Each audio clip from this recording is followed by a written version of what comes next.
Well, hello everybody. My name is Ken Adams and I am with Synergy Theater, and you are here in the waiting room for our presentation of Right Away. I know there are two of you out there. You're welcome to just hang out. We're not really getting started until 15 minutes unofficially, and then another 15 minutes official beginning at 4:15. But if you're there and you want to pop on and say hello to me, I would love to say hello to you. I'm just going to be hanging out here and chatting with people as they arrive early.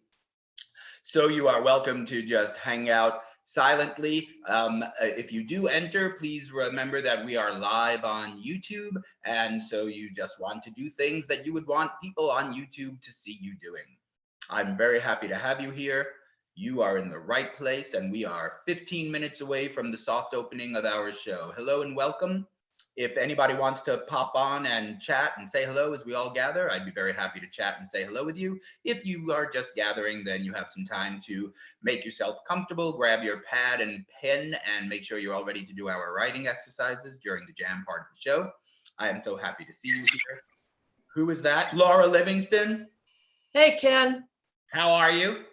I'm good. I'm surprised you can see me because I have a red line through my old-fashioned looking camera there.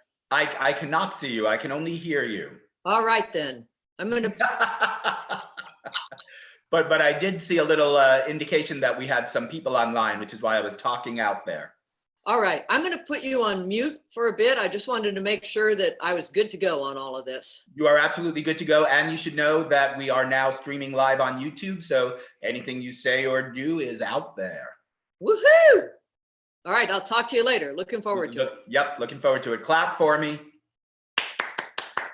I mean, clap for you, for them in my place. Will do. All right. Hello, everybody. My name is Ken Adams, and I'm with Synergy Theater. If you are logging in for Right Away, then you are very, very welcome. If you want to come on screen and say hello to me and chat as our people are gathering and we are doing our preliminary setups, that would be awesome. I would love to say hello to you. Please be aware that we are on YouTube, streaming live on YouTube now. So anything that you say or do will be on YouTube, and now you know. Now you are warned. If you just want to sit and relax as everybody is gathering, that's perfectly fine too. I am so happy that you are here.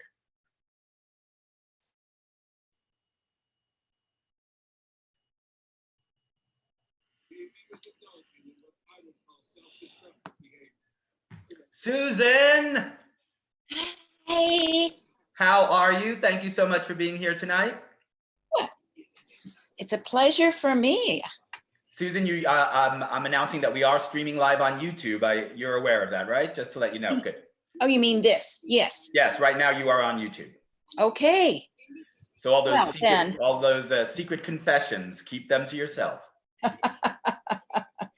Susan, you took part in some of our other writing jams, right? Before we I took part in one of them. Yeah, awesome. So we'll be doing some of the exercises and some new ones as well. And then, of course, we have our awesome playwrights tonight. So tonight is going to be very exciting. So if you don't mind repeating, how did this all come together? Oh, well, I am working collaboratively tonight with a company in New York City called Freestyle Repertory Theater. And you're going to meet a whole bunch of people from Freestyle Rep tonight, because some of our playwrights and the co-hosts are the leaders of Freestyle Rep. And Freestyle Repertory Theater is the improvisational theater company that I learned how to improvise with. When I started improvising in New York with Freestyle Repertory Theater. Oh, okay. And Laura Livingston, who's going to be my co-host tonight, was my artistic director and my improv teacher. Ooh. Yeah, so, and we worked together for 10 years before I moved out to California. One of the things we did, which was so exciting, as we experimented with long form improvisational formats, was the live version of the show we're doing tonight. Okay. So we had playwrights come, and the way we did it, we had the audience in the theater, and during Act 1, we got suggestions for the playwrights. Back then, this was in the 90s. So back then we had typewriters set up in the dressing room backstage. And we had an old Xerox machine that we borrowed from somebody. And for the first act, while they were off writing their plays and we were feeding suggestions back to them. Sometimes we did a writer's jam type of activity like we're doing tonight. But then as the show matured and we were doing it more frequently, we did something really exciting, which was on one week in Act 1, they would generate new plays in 45 minutes. Then the playwrights would take those plays and spend a week rewriting them. Then we would rehearse and direct them with actors and a director. So then the next time we did the show, during Act 1, we would show rewritten and polished versions of the plays that were generated the previous week as we were writing new plays, which would then be polished up for the week following. So, and we did it maybe 3 or 4 times. It was very, very exciting. And as we were sitting around here on this end, trying to figure out what we're going to do online and how we can take advantage of the fact that we have the ability to communicate with people all over the country now, it seemed, you know, the writer's jam occurred to me would be fun. And then I realized, wow, why don't we just do that old show? So I called Laura right away and asked her if she would partner with me. Okay, well, and she must have been excited to have one more idea. Yeah. Well, it's wonderful. Whatever else Laura and I, Laura and Michael, who you'll meet in a couple of the improvisers, playwrights tonight, we used to work together all the time. We used to drive out to New Jersey and do improv shows in schools 5 days a week and perform at night and rehearse at night. It was a very, very active company. It still is. They're still going on the East Coast, freestyle repertory theater. And I just haven't had the opportunity to perform with them in 20 years because I've been out in California. So now the fact that we are able to work together again and play together again is just fascinating and wonderful. Hey. Hello, everybody. If you are out there and you'd like to pop on the screen and just chat as we are getting, hello, everybody. Kat Coppett is here. Kat Coppett is one of our playwrights tonight. And Susan, Kat is one of the people I was telling you about that I used to improvise with in freestyle repertory theater back at New York. And those of you who saw our show, My Dearest Love, last weekend, you might notice Kat Coppett. You might recognize Kat Coppett because she was guest performing in that show with us. How are you, Kat Coppett? I'm great, Ken. How are you? I'm very, very nice. It's very nice to meet you. If there's anybody else out there in our audience, if you want to pop on screen and say hello and chat, you're welcome to do that. Everybody, please understand that we are live streaming on YouTube. So if you come on screen now, your image will be on YouTube and everything you say will be there as well. So Kat, how are you feeling? Are you excited about the show tonight? This is my very favorite thing to do in the whole world. Now, here's the big question. How have you been practicing outside of our weekly rehearsals, or have you just been focusing on it during rehearsals and trusting it to the whims? I've been practicing by generating content for paying clients. What do you mean by that? Well, we do, when we're not producing improv for performance, we do a lot of applied improvisation work.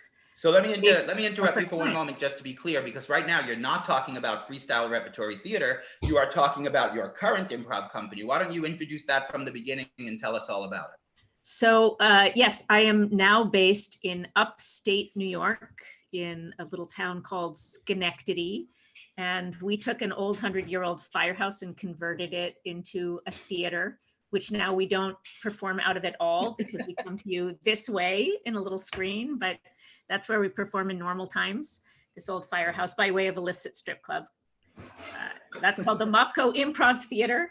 And no, are you saying it used to be a strip club? Yes, it was a 100-year-old firehouse. And then in the 1980s and 90s, it was an illicit strip club complete with fake bookshelves for hiding politicians behind and pink hot tubs and really? Colored lights. Yeah, it was featured on the Jerry Springer show. No? And what is the story about how the Mopco Improv Theater came to inhabit it? My husband, our artistic director, Michael Burns, schmoozed the guy who owned it and wouldn't let anyone buy it for 20 years after it was shut down because he hated the city officials. And just Michael spent years and years like, Laura, look behind you. Or Livingston, look behind you. I can't even see that. I don't see anything I'm doing here. Oh, there's a man out there. Do you know who that is? Yes, I do. Oh, okay.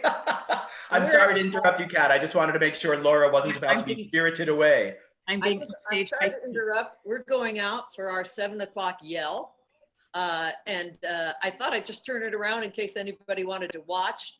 Ken, you could mute it or turn us off if you need to, right? Well, I think we'll leave it on because this is a lovely and important thing. Exciting. Before you walk outside, Laura, I don't know that everyone in the world is quite as familiar with this as some of us are. Can you just give us like 1 minute about what you're doing and what the phenomenon is? Hello, welcome.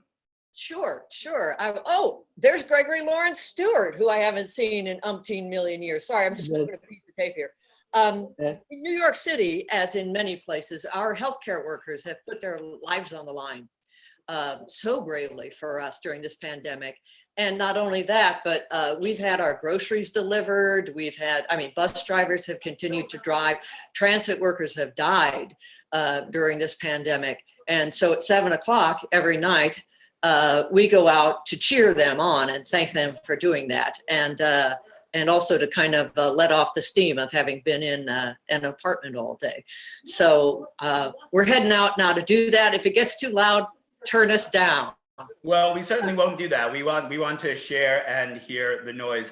So we will let you do that. In the meantime, we will just keep chatting here, but we will keep one ear on that so we can vicariously thank all of the essential workers with you. We're crawling out our front window here because we've had scaffolding in front of us for 10 years. Laura, as soon as you get back, that's the first story we ask you about. All right. And Jeff Tarson is here, ladies and gentlemen. Hello, Jeff Tarson. If you want to say hello to everybody. Hello. Hello, Jeff. Hi. Mr. Stewart, how do you like to be addressed, sir? I go by Lawrence. Lawrence, how are you? Yeah. So you are a friend of Laura Livingston's? Yes, we went to the whole theater sports team. I was in different teams back in New York with her, like a long time ago. Like our most, the thing I remember most is I took her to see Glenda Jackson in the Strange Interlude. Well, it looks like they're just getting started. And we got to meet Glenda Jackson backstage, like way back 80. Oh, that's wonderful. Did you know Glenda Jackson? No, I just wrote her a letter and said, I want to see your show. I want to see your show. And I sent it to the theater. And she called me and said, I'm going to let you come to the dress rehearsal, Mr. Stewart. And I said, oh, yeah, right. Thanks. I thought it was a friend just joking me, and I went, sure, that's right. Okay. Just love your jokes. And she said, no, it's really me. And then you performed in theater sports with Laura? I was in theater sports with Laura for we had different teams, all different teams. I was in the Improv Express. We never won. Hey, Kat Coppett, if you will do me a favor, I need to go send a registration link to somebody who's trying to get into the meeting. Can I turn over the hosting responsibilities to you for a moment, schmooze and talk, and maybe find out a little bit more about the Mopco company and Jeff's work as well? Absolutely. So so that's the Mopco Improv Theater. Before that, I was also with Freestyle Repertory when it was Theater Sports New York, and that is where I met Mr. Jeff Tarson. We auditioned, didn't we, Jeff? We did. When it was Theater Sports New York at the same time. In 1991, we auditioned at the same time, Labor Day weekend, I can remember. And I have a memory that way. And the callbacks were like the next day, I remember. And we were in the same group. You and I were in the same group for callbacks. That was a long time ago. It was a long time. You have the most amazing memory of anyone I've met. And I think we're starting to hear our New York City friends. This is something from Mike and Laura. Yeah, we certainly are. So for those of you who are just joining us, hello, Joanna. Hello, Caroline. Welcome. We're very happy that you're here. Anybody else who's watching now and wants to come on screen and chat and schmooze with us for a little while, you are absolutely welcome to do so. That noise you're hearing in the background is from Freestyle Repertory Theater's artistic and managing director, Michael Durkin and Laura Livingston. And Laura Valpy is doing the same thing. So take a look out of those windows and you are hearing the 7 o'clock clap celebration and appreciation moment for all of the essential workers who are out on the front line during this pandemic, helping everybody make life somewhat bearable as best as they can and risking quite a bit as they do it. So we could tune in for just a moment if we want to listen to some of that, but we can also feel free to chat over this as well. Hello, Lisa. Hello, Heather. Jeff Tarson, you want to tell us a little bit about what you do? What I do? And we should mention that Jeff Tarson is one of the playwrights, along with Kat Coppett, along with Heather Adams. Go ahead and wave hello, Heather Adams. Very, very nice to see you all there. Jeff, what have you been keeping busy with the past 15 years since we've worked together? 22 years, maybe, to be accurate? Something like that, yeah. So I currently teach television writing at Hofstra University, and prior to that, I was living in Los Angeles for many years, and I was a television writer. So so that goes together, I guess. And is it true that you would write those television shows in 45 minutes without stopping while people were throwing suggestions at you every 10 minutes? No. The closest was I was on a couple of shows that taped live, you know, that were taped in front of a studio audience. So what would happen sometimes is you do a scene and then the writers would gather around to try and punch up a particular line on the spot, and you'd have just a few minutes to try and give them a new joke or a new section. So that's the closest, but nothing like 45-minute plays, not at all. Now, when you were filming live before a studio audience, was there in fact ever a time where actors would begin improvising and we just left it in? Yes, that did happen sometimes. Sometimes at the end of scenes, they would fun stories that you can remember? I'm sorry? Do you have any fun specific stories you can tell us about that? Let me Kat think. said you had the best memory in the world. I do, but I don't have, you know, the weird thing about it as a writer is you sometimes remember that they came up with something good, but you don't remember what it was. It wasn't your work. You kind of remember coming up with it yourself. Yeah, suddenly it morphs into like, oh, that great line we wrote for them. I mean, I think the hopeful thing that happens is that you and the actor, you know, get to know each other and you start writing with the actor's cadence and their voice a little bit over the course of episodes. That is the good thing about television writing. Oh, that's interesting. So it's like when playwrights would write plays for actors that they're familiar with. Exactly. Exactly. And is there anything that you remember in a situation like that stands out in your memory? Of writing writing for a particular actor, you mean? Yeah. I do remember that there was one actor that we worked for who originally the role, we were writing long speeches for them and sort of longer sentences. And it became clear in a short time that that was not a strength. They were better with very short, clippy dialogue. And within like a couple of episodes, that's what we gave them, and it was much better. You know, it worked. And I mean, I guess I will say sort of a highlight is the actor from, people probably know from Spamalot and from Monty Python, Eric Idle. He was on a show that I worked on for a while, and we got to write some song lyrics for him. So that was pretty exciting because he's, you know, he's a very good songwriter himself. So that was kind of very exciting. Ladies and gentlemen, let me take a moment to say hello to Lisa Thompson. Lisa Thompson is another one of our playwrights tonight. Hello, Lisa. Lisa, we're just chatting, getting to know each other a little bit. Do you want to tell a little bit about the company that you've been writing plays with for a while? Sure. It's a group here in the Bay Area. I'm going to play with my lighting for a moment, but please, Lisa, go ahead, okay? Sure. I write with a company called Playground, and it's on Monday nights. It's called Monday Night Playground. They're out of Berkeley Rep here in the Bay Area where I am. And what we do is we write plays based on a prompt within 4.5 days. So I've had a season of preparation for writing quickly, not quite this quickly, but it's definitely been a blast. Writing on things you don't really want to write about necessarily, but just finding something to say or some approach. Yeah. Yeah, it's a great, yeah. It's awesome. Hello, everybody. For those of you just joining us, we are just chatting and filling time as we are waiting the approach of our start time of the show, which is just 10 minutes away from now. If you want to take your microphone off mute now and chat and say hello and get to know some people, you're absolutely welcome to do that. If you want to stay on mute, you can. Everybody, please be aware we are live streaming on YouTube right now. So your image and your words are on YouTube. So please, let's keep that in mind as we go forward. Let's see, Laura Livingston is back. And Laura Livingston, we've been talking all about you. So Laura Livingston, of course, is the artistic director of Freestyle Repertory Theater, the co-producer of tonight's event. And I promised everyone that as soon as Laura comes back, she would tell us the tale of the scaffolding. Oh, the tale of the scaffolding.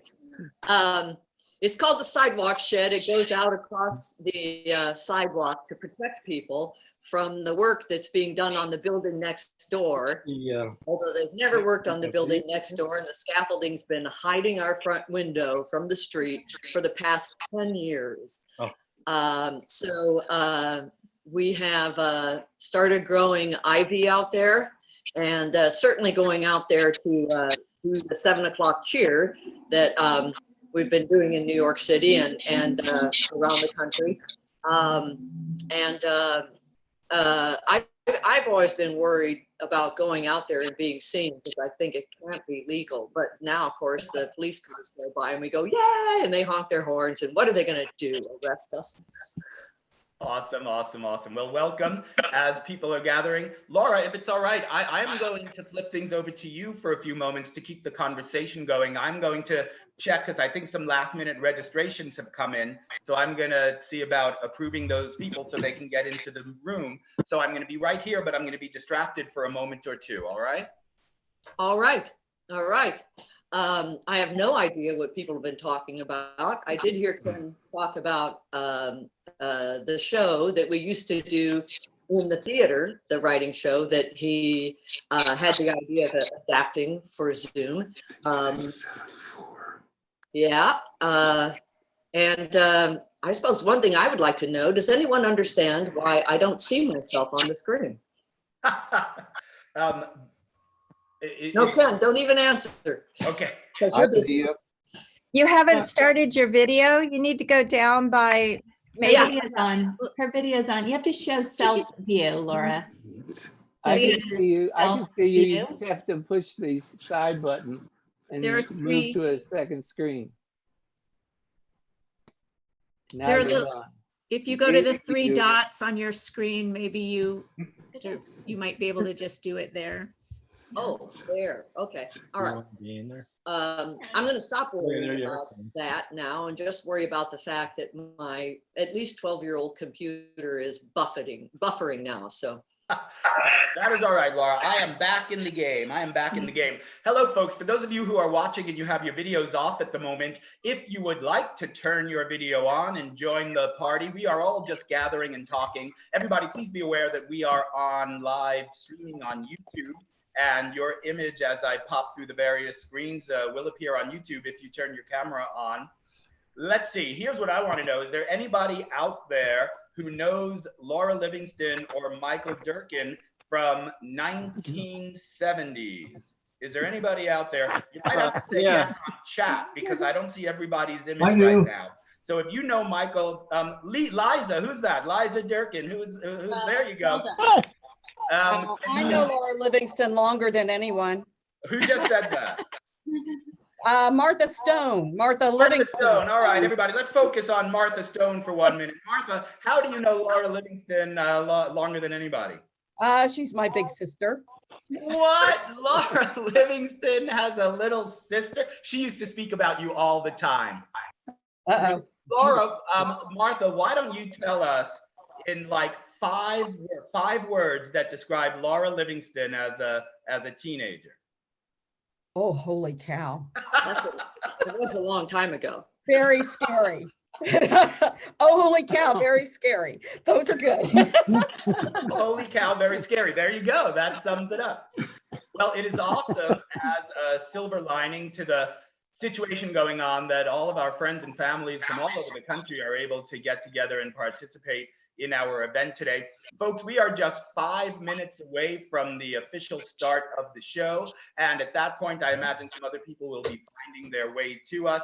So we'll ease into this nice and easy Thank you all for being here. Michael Durkin is here. Michael Durkin is another one. He's the one touching the camera. Michael Durkin is one of our playwrights, and Michael Durkin is the managing director of Freestyle Repertory Theater, the company with whom Synergy Theater is co-producing tonight's event. Hey, Michael Durkin, how about if you tell everybody how you discovered improvisation and turned that into your career? First, can you hear me okay? No, no. I wonder if it's better. I don't know. I followed Laura Livingston. I stalked her. So Laura Livingston, you followed her. You mean like you saw her walking down the street and you followed her?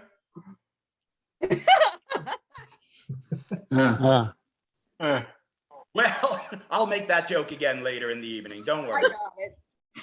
All right, everybody. Oh, Laura Valpy is here. Laura, why don't you turn your mic on and say hello? Hello. Laura Valpy is a performing member of Freestyle Repertory Theater, and she is also one of our playwrights tonight. Laura, how did you discover improvisation, and what were you doing first, writing or improvising? I was improvising first, to answer your second question first.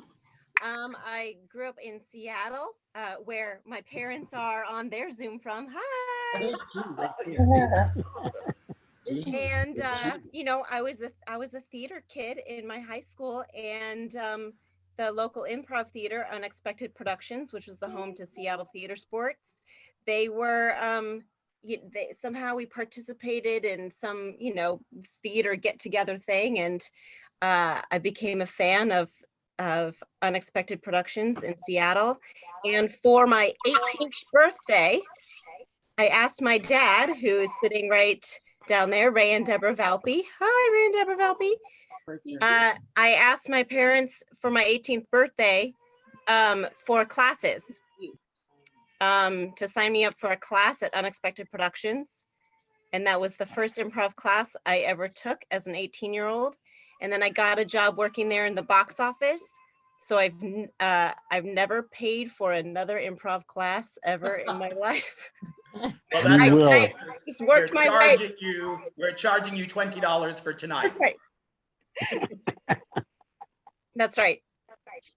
All right, my friends, we are 2 minutes away from when we start. Let me just tell you what we're going to ask you to do. We don't have to do it quite yet, but when we do start, we are going to ask you, everybody, to turn off your video and turn off your audio and leave them off until it is time for the jam section of the evening, in which case everybody can come back on. But in just 1 minute from now, we are going to ask everybody to turn all those things off, including our writers who are with us. And then Laura and I will stay on, and then we will kick off the show. And maybe some of the information we covered in this chat, you'll hear again, but we're assuming some new people are going to join us. So it's like you're the studio audience in the theater, and we haven't quite gone live yet. Laura, do you want to say anything unofficially to the ranks before we ask everybody to hide and start for real? I just see a lot of familiar faces, and we just came in from that 7 o'clock cheer that we do in New York, and 3 of our neighbors down below us said they were running in to see the show, and then to also see people from around the country who I haven't seen in a long time, and family members who have never been in New York to see any of my shows. It's just so great. Thank you all for coming to see what's going on. And of course, everyone I don't know, thank you for coming. It's great to see you. Thank you all so much for being here. All right, my friends, it is 4:15 in California. It is 7:15 in New York City. If everybody, with the exception of Laura Livingston and myself, would kindly turn off your video and turn off your audio, go ahead and put yourself on mute.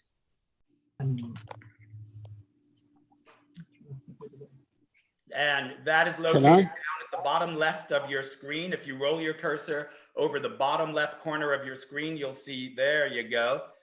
And let's see, if you are looking for it, if you're not quite sure how to do what we're asking you to do, just give me a little wave of your hand there. Oh, Michael Olivier is joining us. Hello, Michael. We're going to ask you to go right in to turn your audio off and turn your video off, Michael. We are about to start the show, and then we're going to bring everybody back live. David Livingston, down at the bottom of your screen on the lower left-hand side, if you roll your cursor over that, you'll see a move camera icon, and it says stop video. If you click, there you go. All right. Laura, also, if at any time you can't get your video turned off, just cover up the camera. Yes, that's exactly right. You can always just cover up the camera. All right. Are we starting? Well, if you want to just take a nice deep breath, count to 3, and then begin, we are good to go. Welcome everyone to Right Away. In case you haven't been chatting with us, I'm Laura Livingston. I'm the artistic director of Freestyle Repertory Theater here in New York City. We're an improvisational theater company, and we began in New York City under the name the New York Team for Theater Sports back in 1982. And then back in the 80s, back in 82, we were one of 2 companies who produced improvisational theater off Broadway. And the other company actually produced improvisational theater and scenes, skits.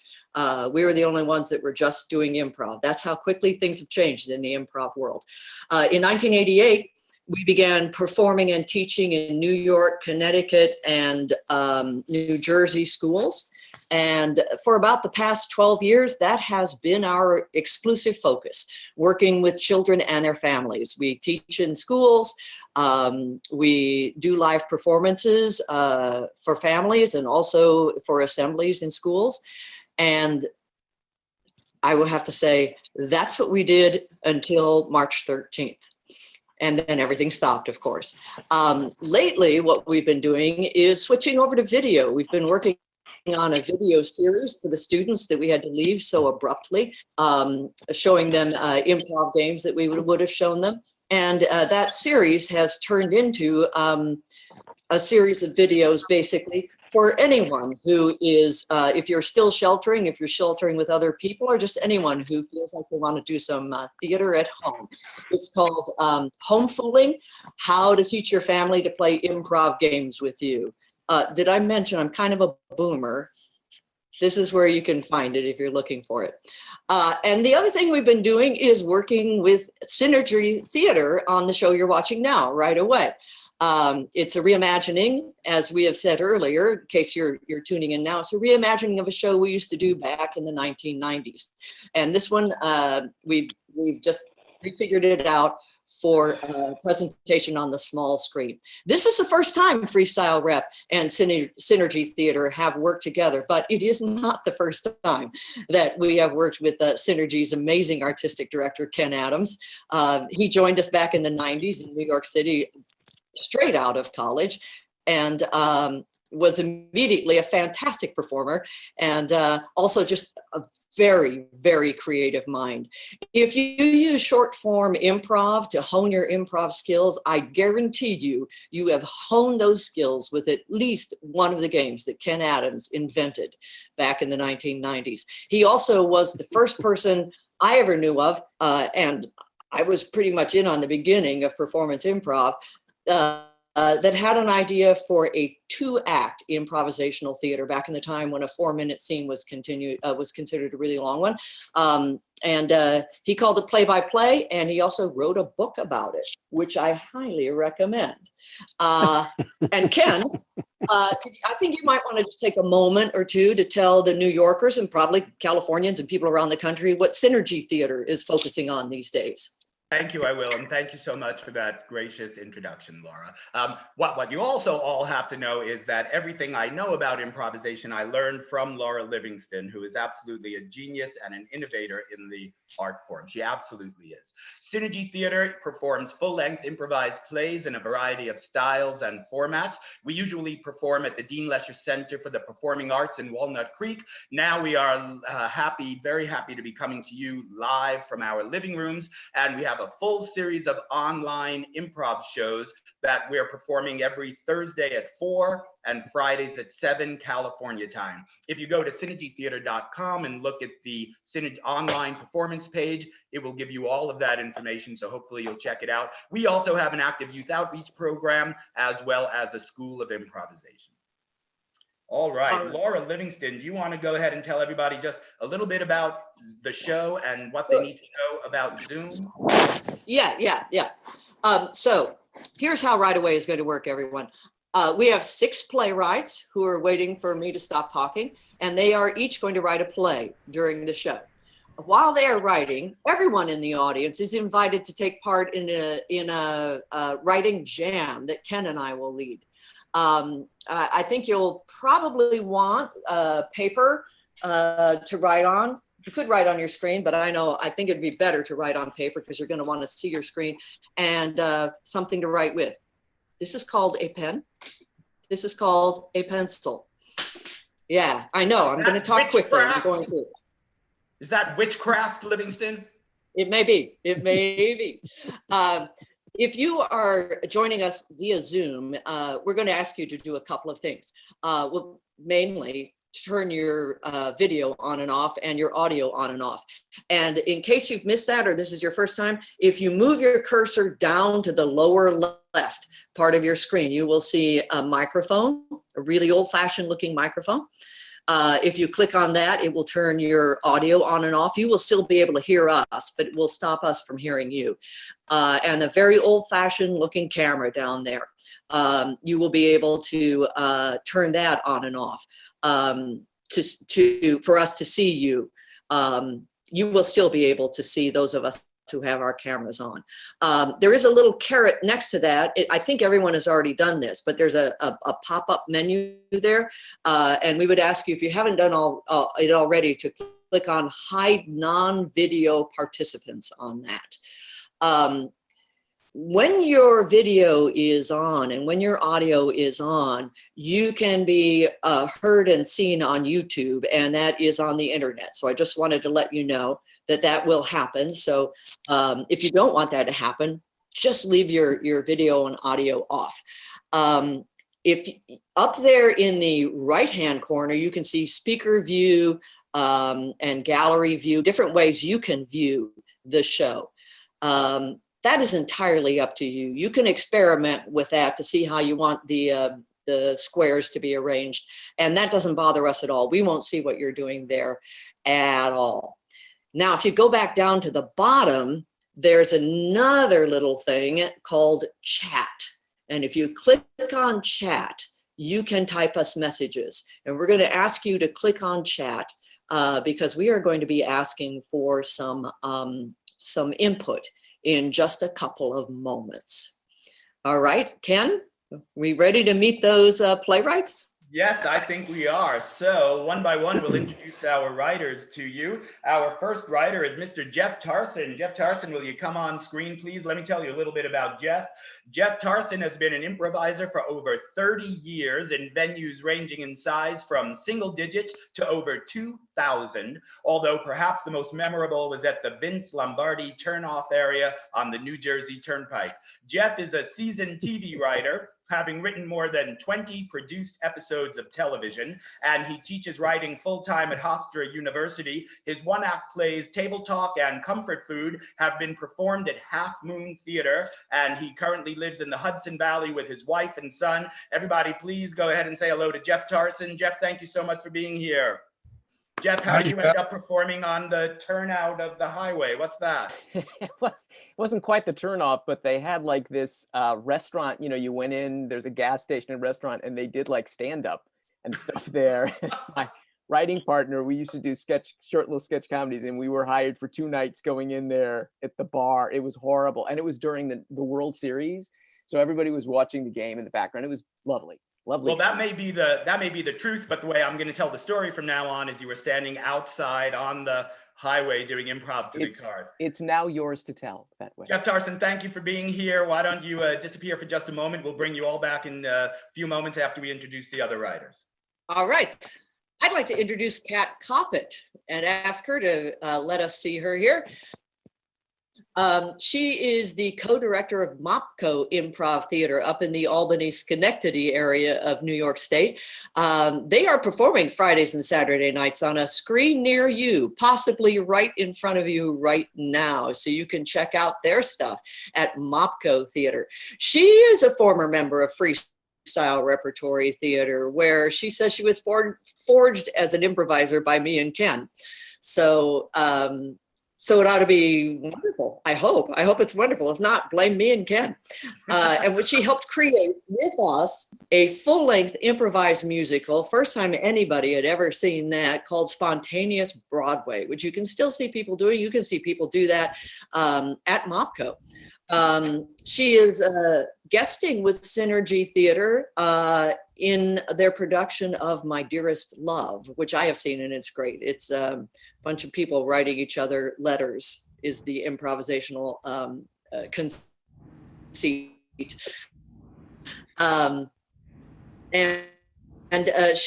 She is also plays with clients and colleagues through her company Coppett, and she's the vice president. She, of course, is sheltering at home. I told everyone I would say nothing about their pets, but she does have 3 cats, 3 dogs and a cat, a daughter and a husband, and is having a fine time, I believe. Thanks, Kat, for coming in.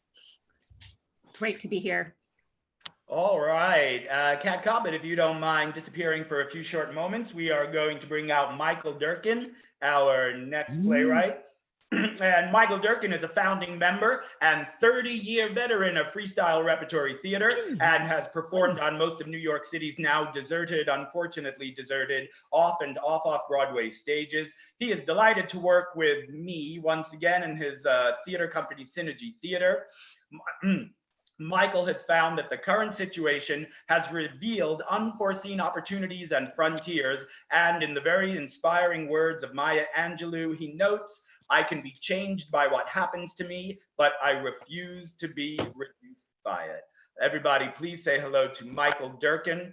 Michael, it is awesome to see you. Thank you so much for being one of our writers tonight. If you'll kindly step back behind the silver curtain there, we're going to bring out our next writer. Yeah, that next writer is Laura Valpy. She began her improv career in Seattle with Unexpected Productions at the Market Theater. She then joined us in Freestyle Repertory Theater in 2001, which I can hardly believe. And with us, she's performed theater sports for thousands upon quite possibly hundreds of thousands of school children. She recently co-developed with me and Mike our latest offering, Right Now, for school auditoriums. She has worked extensively with Gotham City Improv and has performed and co-produced cross-genre experimental theater with Amnesia Wars. She began playwriting in 2018, and her compilation of short plays, collectively titled Where's the Baby? Parenting in Pieces, received a stage reading at the Barrow Group in New York City. She's also, this is true, a flying trapeze artist and an instructor at the Trapeze School of New York, and is currently working as the executive assistant to 2 young homeschooling children. Nice to see you, Laura Valpy. Thank you, Ms. Livingston. I'm happy to be here. Hi, Ken. Hello, Laura. Thank you so much for being here. Kindly step behind the silver curtain. And ladies and gentlemen, please let me introduce you to our 5th playwright of the evening, Lisa Gay Thompson. Lisa, come on out and give a wave. Lisa has honed her improv chops studying with Synergy Theater and is a playwright with Monday Night Playground in the Bay Area. Her short play, Strike Home, received a stage reading at Berkeley Rep in February. I have been personally lucky enough to be in the audience of some of Lisa Thompson's work. She is an awesome writer. Hey, Lisa, very quickly, what is the name, if you want to share it, of that website where you have those monologues working? Well, it's named after me. It's lisagaythompson.com, and I'll put it in the chat. Yeah, go ahead and do that. Lisa has written and has performed at least one, maybe more by now, at least one monologue on that website. absolutely stunning to watch. I recommend everybody go there and watch it right away. Lisa, thank you very, very much for coming out there. And Laura, I'll turn it over to you to introduce our final playwright for the evening. All right, our final playwright is Heather Adams, and she's a rising junior at American University. She's studying musical theater and is an aspiring playwright. She's written 2 plays, a full length and a 1-act, and the former was produced last fall by American University's Quills and Capes, the student organization she founded to foster new student playwrights on campus. It's great to have you here, Heather. Thank you. Great to be here. Thank you so much for being here. All right, now, if we could ask all of our writers to come back on screen, and we are going to get started in order to get them off and writing. Hello, Deb Kern. Welcome, Deb. If you don't mind, I'm going to rudely stop your video for you and ask you to just sit with your video off for a while with the rest of the audience as we get our suggestions. Let's see, do we have all our writers here? There we go, Lisa Thompson. All right, here's how it's going to work. I think the best way to solicit these suggestions, as Laura said, is going to be through chat. So can all of the writers see their chat window? Yeah, okay. So here's what we're going to do. I'm going to turn it over to each writer one at a time. When it is your turn, writer, kindly ask the audience for the type of suggestion you would like. Audience, as soon as you hear the suggestion, just start typing in your responses in the chat window there, and then writers, kind of quickly, grab one that sparks your imagination. If you want to be really a purist, take the first one that you see, and then just hang on with that suggestion as we go to the next writer. Laura Valby, will you start for us, please? I'd love to.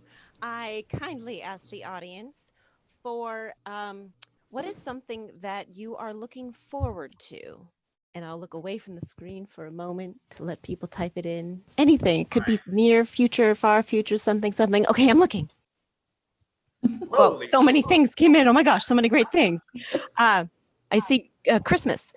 I'm taking Christmas. Oh my God, so many great things. I want all those things too. Okay. All right. So many things. Just to be clear, Laura, are you taking Christmas? I'm taking Christmas. I want them all, but I'm taking Christmas. Thank you. Excellent job. Jeff Tarson, will you kindly ask the audience for this type of suggestion that you would like? Yes. The last time you remember buying a postcard, what was the picture of? My question. The last time you bought a postcard, what was the picture? And I'm not looking, and now I'm looking. I see an antique shop. I see it go by with all the other ones, so I'm picking that one. An antique shop is this suggestion. Excellent job. All right, an antique shop. Kat Coppett, will you kindly ask the audience for your suggestion? May I have a piece of advice that you've gotten, please, whether or not you took it?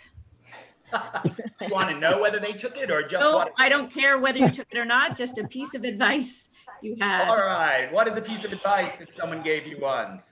All right, the first thing I saw was stay calm. I will take stay calm. Excellent job, thank you very much. Heather Adams, will you kindly ask the audience for the suggestion of your choice? Can I please have a major life milestone? A major life milestone, that is an awesome thing to ask for. Go ahead, Heather, take a look, grab one. I see graduation. I'm going to take that. Graduation, excellent job. Lisa Thompson, will you kindly ask the audience for your suggestion? How about something that is the color black? Something that is the color black. And holy moly, those are going back. Man, they're moving so fast. I'll take the raven. Go back. What did you take, Lisa? Raven. A raven, excellent job. I don't think any writer has explored that animal before. All right, Michael Durkin, you're on mute, Michael. Can you kind of take yourself off of mute? And Mike, you're going to ask the audience for an suggestion. But Mike, yeah. There you go. We can hear you. Go ahead. Can you hear me now? Yes. All right. My microphone's bad. I wrote my play this afternoon. Okay. Was that wrong? Yeah, that was a little bit wrong, but that's all right. Okay. What kind of suggestion do you want to get started, Mike? I'm going to do a game. A game. All right. Ladies and gentlemen, can you please suggest a game? A game that Mike. All right. Michael, which one are you going to say? Tic-tac. Tic-tac-toe? All I saw was Tic Tac. All right. All right. Excellent job. Tic Tac. All of the writers have their suggestions. Laura's going to give you some final instructions and words of wisdom. Then we're going to ask all of the writers to review their suggestions for us. At that point, as soon as you go away, the clock starts and you will begin writing your 45-minute plays. Laura Livingston, I'm going to turn it back to you. All right. All we ask writers is that you turn off your video. I think you should turn off your audio just in case you say anything, because we will hear you. And keep an eye out on your phone, because we're going to be sending you a couple of texts of further suggestions that I think we're going to be wanting to make while you're writing. Just remember, whatever you write is going to be the right thing. All right. Ken, are you setting the clock? The clock is set, so when I say now, turn off your cameras and begin writing. All right, here we go. Ready, and now. Goodbye, goodbye. All right, they are off and writing. Oh, we did not have them review their suggestions. Well, we'll have That's them. okay. All right. I think it's time. That means for the next 45 minutes, it's time for the jam portion of the evening. So everybody now, please, if you like, turn your camera back on, turn your audio back on. Let's everybody come back into the room. Hello, Sarah. Hello, Pat. Hello, Terry. Hello, Robin. Hello, Ray. Hello, Andrew. Hello, Leonie. Hello, Natalie. It is so awesome that so many people are here so very, very much. Here is what is going to happen. We are going to be offering some fun, spontaneous writing exercises, and then people who would like to can share their work out loud. Because we have so many of you awesome people who have joined us tonight, I cannot see everybody on the same screen. So if I were to ask you to volunteer to read and you raised your hand, I might not see you. So the safer way to do that is to, through chat, say me, or something like that. And if I see your name scroll by with an indication that you want to share what you wrote with us, then I will choose you. If I don't, please forgive me, but I just might not be able to see everybody. I can see some. Hello, Michael. Hello, Peter, Michael, Marina. Hello, Bright Sue. All right. Hey, Ken. My friends. Ken. Yes. Deb here. You have to start my video. It won't let me do it myself. Yeah, me too. Okay, I am sorry about that, and let's see if I could do that up here. Hey, did that work? No.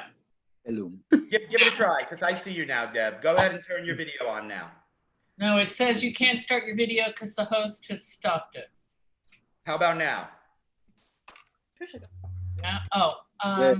Whoop. Hey. All right, I'm going to do that. All right, I apologize for those people who I turned off. I'm going to see if I can turn you back on. And I just want to say hi, Sarah. Hi, Liza and Bill. Hi, Natalie. Hi, Trisha. Hi, Mindy. This is amazing. Great to see you all. Okay, once again, I am going to click on my end. I'm going to hide the non-video participants at this point. Hopefully that will just be the authors and the people who want to be hidden. Or maybe I won't waste too much time with that.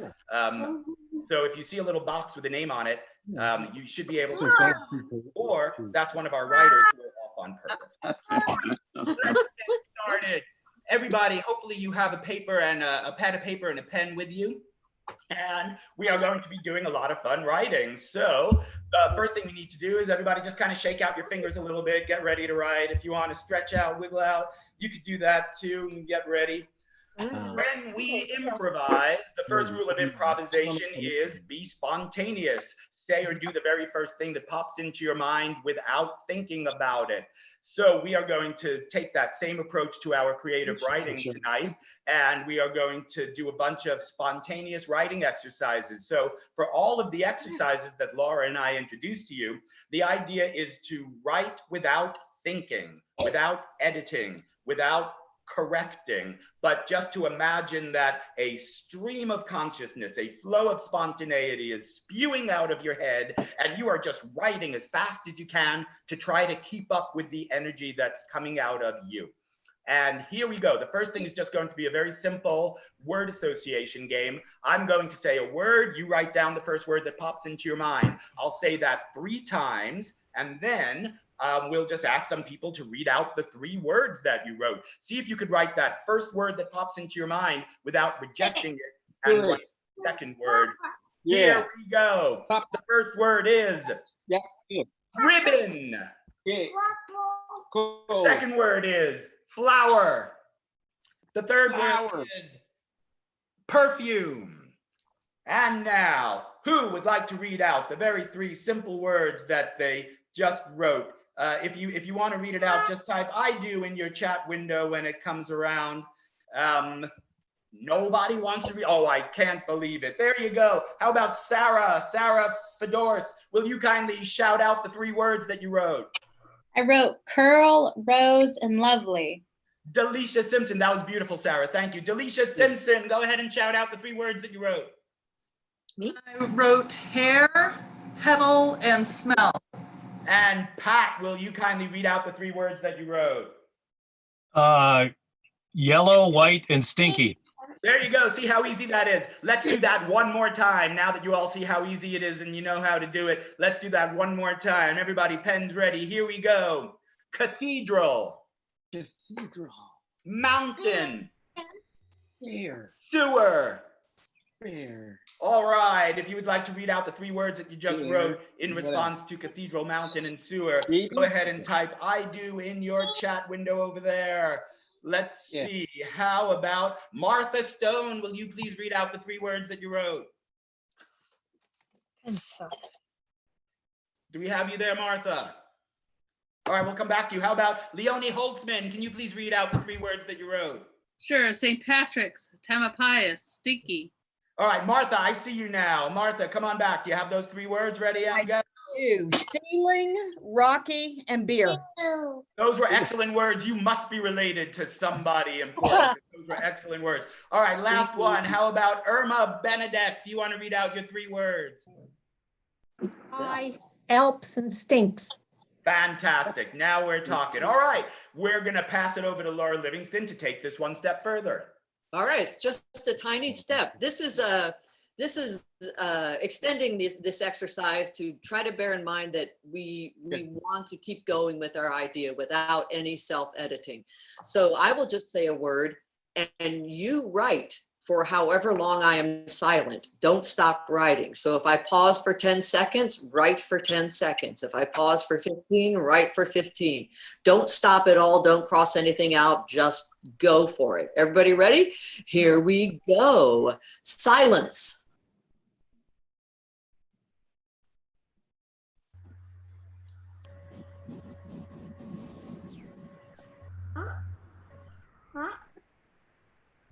Huh? Stopped. Window.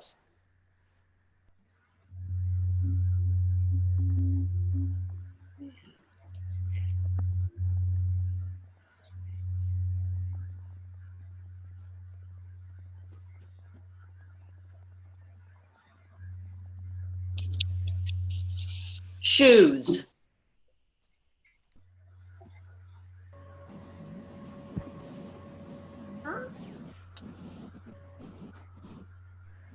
And there we go. If you wrote that entire time, you were absolutely right. If anybody wants to read, I'm going to have to ask Ken to call on them because I'm suffering from antiquated technology. If you'd like to read out your 1 minute of writing, how about Susan? Where are you, Susan? Susan went Bogear. Bogear. Forgive me on that one, Susan. Okay, Susan, go ahead and read for us. Okay, silence is golden and sometimes has to be paid for. Window out to the rest of the world. It's too bright and dusty. And shoes a bit tight after being barefoot. Excellent job. How about Jan Goodman? Will you kindly read out loud for us? Silence is not always golden if you have a hearing aid. Windows and door opens to life's work in rain. And then shoes must be worn on broken glass. Very, very good. Awesome job. Just spontaneity, letting it flow out. And I see Ray and Deborah Valpy. I'm not sure which one of those two want to read, but go ahead. Will one of you kindly read out your spontaneous writing? We've both done one, and I'm going to let Deborah do it. Okay, silence. I think you should both do it. Okay. Okay, silence is golden, especially with folks who prattle on. Windowsills, good place for flowers, especially if you're homebound. Shoes, yuck, I'd rather just wear socks. Excellent job. Thank you, Ray. Silence is very quiet, especially if you are in a cave. Window is a magnificent invention, especially if there's glass. Shoes have been covering my feet. Excellent job. Thank you very, very much. All right. I say we move on to the next exercise, and the next exercise is going to do double duty. It is going to be a stream of consciousness writing exercise in which I will give you a special twist on it, but you will write for 1 minute uninterrupted, writing as fast as you can. Meanwhile, Laura Livingston, can I ask you during the readings to listen for phrases that you find particularly interesting. And that is how we are going to get our first suggestion that we're going to send back to our playwright. So Laura Livingston, you'll pluck out ideas or phrases or concepts from the readings that people do. And then after that, our writers will have been writing for about 15 minutes already, believe it or not, and we'll send them their first suggestion, all right? All right, so here we go, ladies and gentlemen. Shake it all out, get ready to write. You're gonna write for 1 minute uninterrupted. And here's what I'm gonna ask you to do. I am going to give you a place where you are. As soon as I say that place, I want you to write for 1 minute just describing the place, everything you see in the place as you're writing nonstop. If you want to travel through the space, you could do that. Maybe other people or animals might come into the space, so you can continue to evolve the picture of the space as your spontaneity gives you more and more ideas. So I'm going to tell you the place, and then for 1 minute, write as fast as you can describing it. Here we go. The place is inside a medieval castle. Go.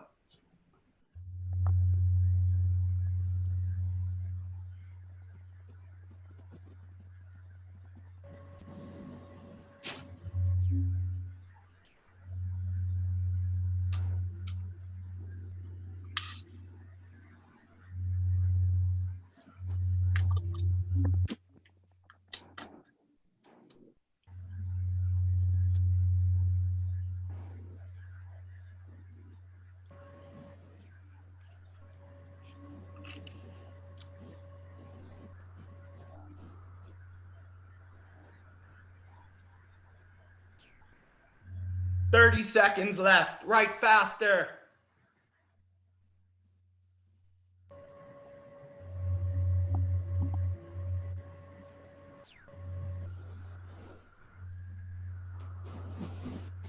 "15 seconds left.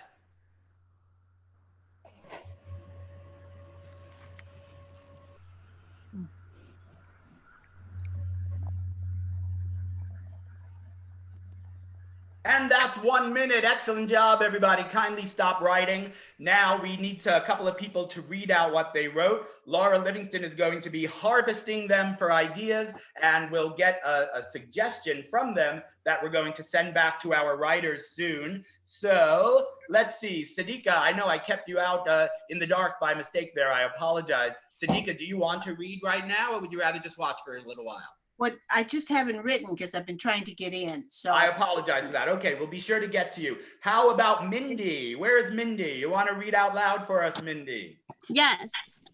Night standing in order, red carpet lining the walls, little butterflies by the flowers in the window, a big king seated with a drumstick in hand, a band playing loud instruments.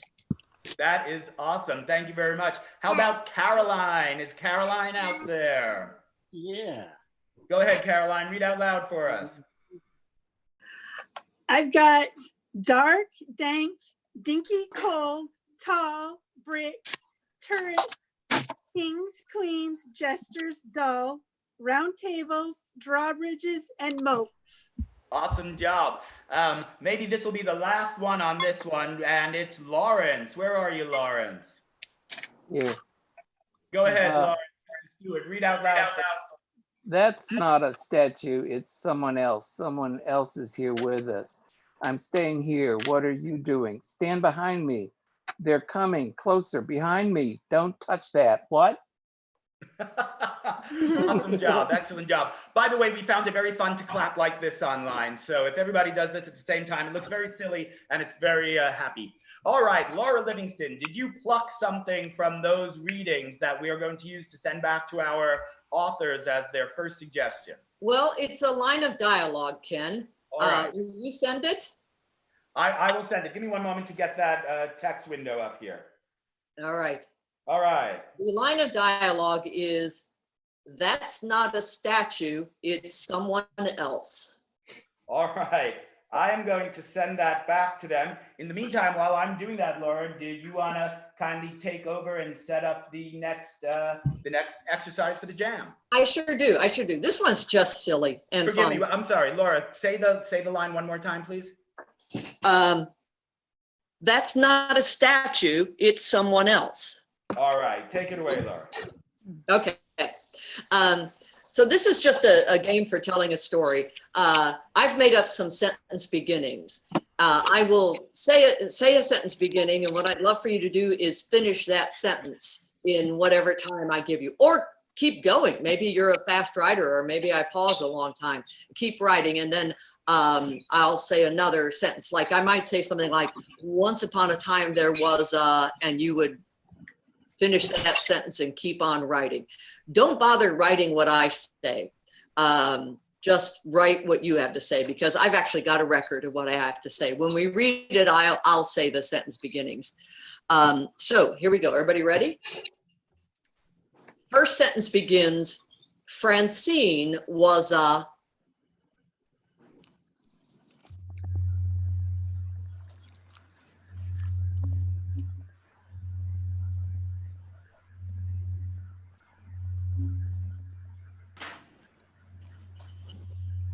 Here comes the second sentence beginning.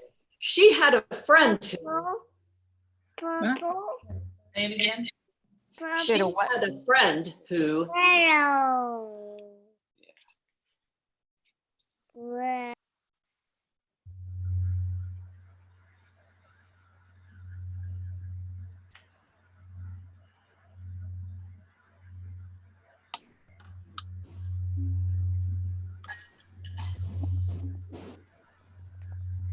Here comes the third one. Francine was worried that...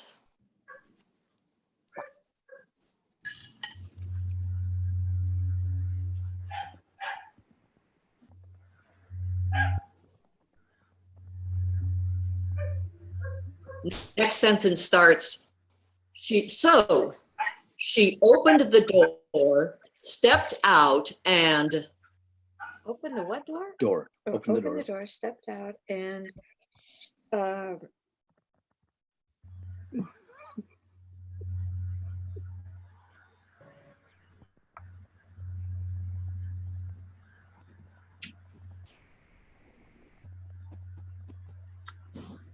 comes the next one.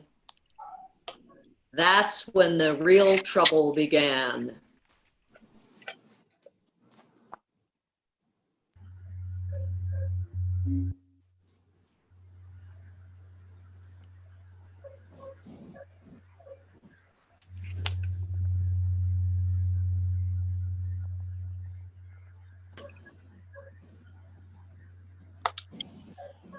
Suddenly, Francine's friend leapt up and...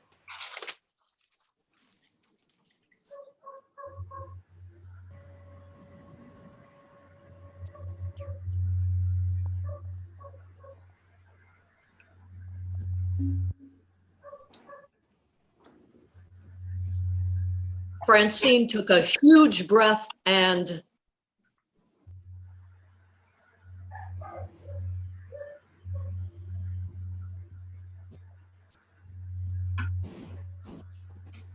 I just have two more coming up, just two more.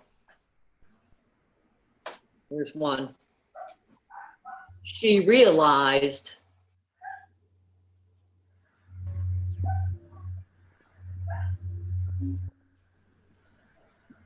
and the last one is, and that's why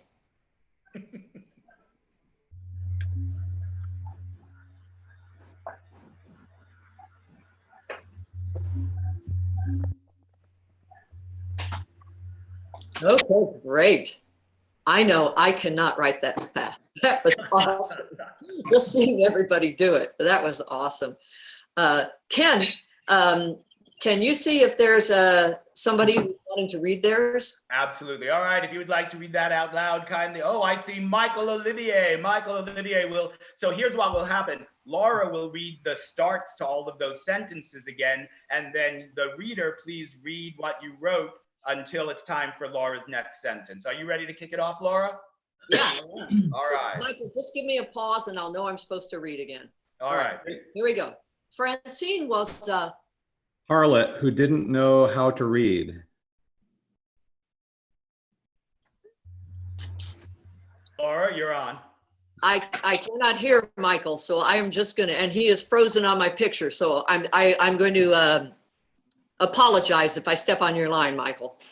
Sure. She had a friend who always encouraged her to learn. She really wanted to, but she was scared. Francine was worried that she would fail. She couldn't take the pain. She opened the door, stepped out, and screamed. She needed to learn to face her fear. That's when the real trouble began. She started to change. She started to overcome this problem. Suddenly, Francine's friend leapt up and hugged her. You are doing it.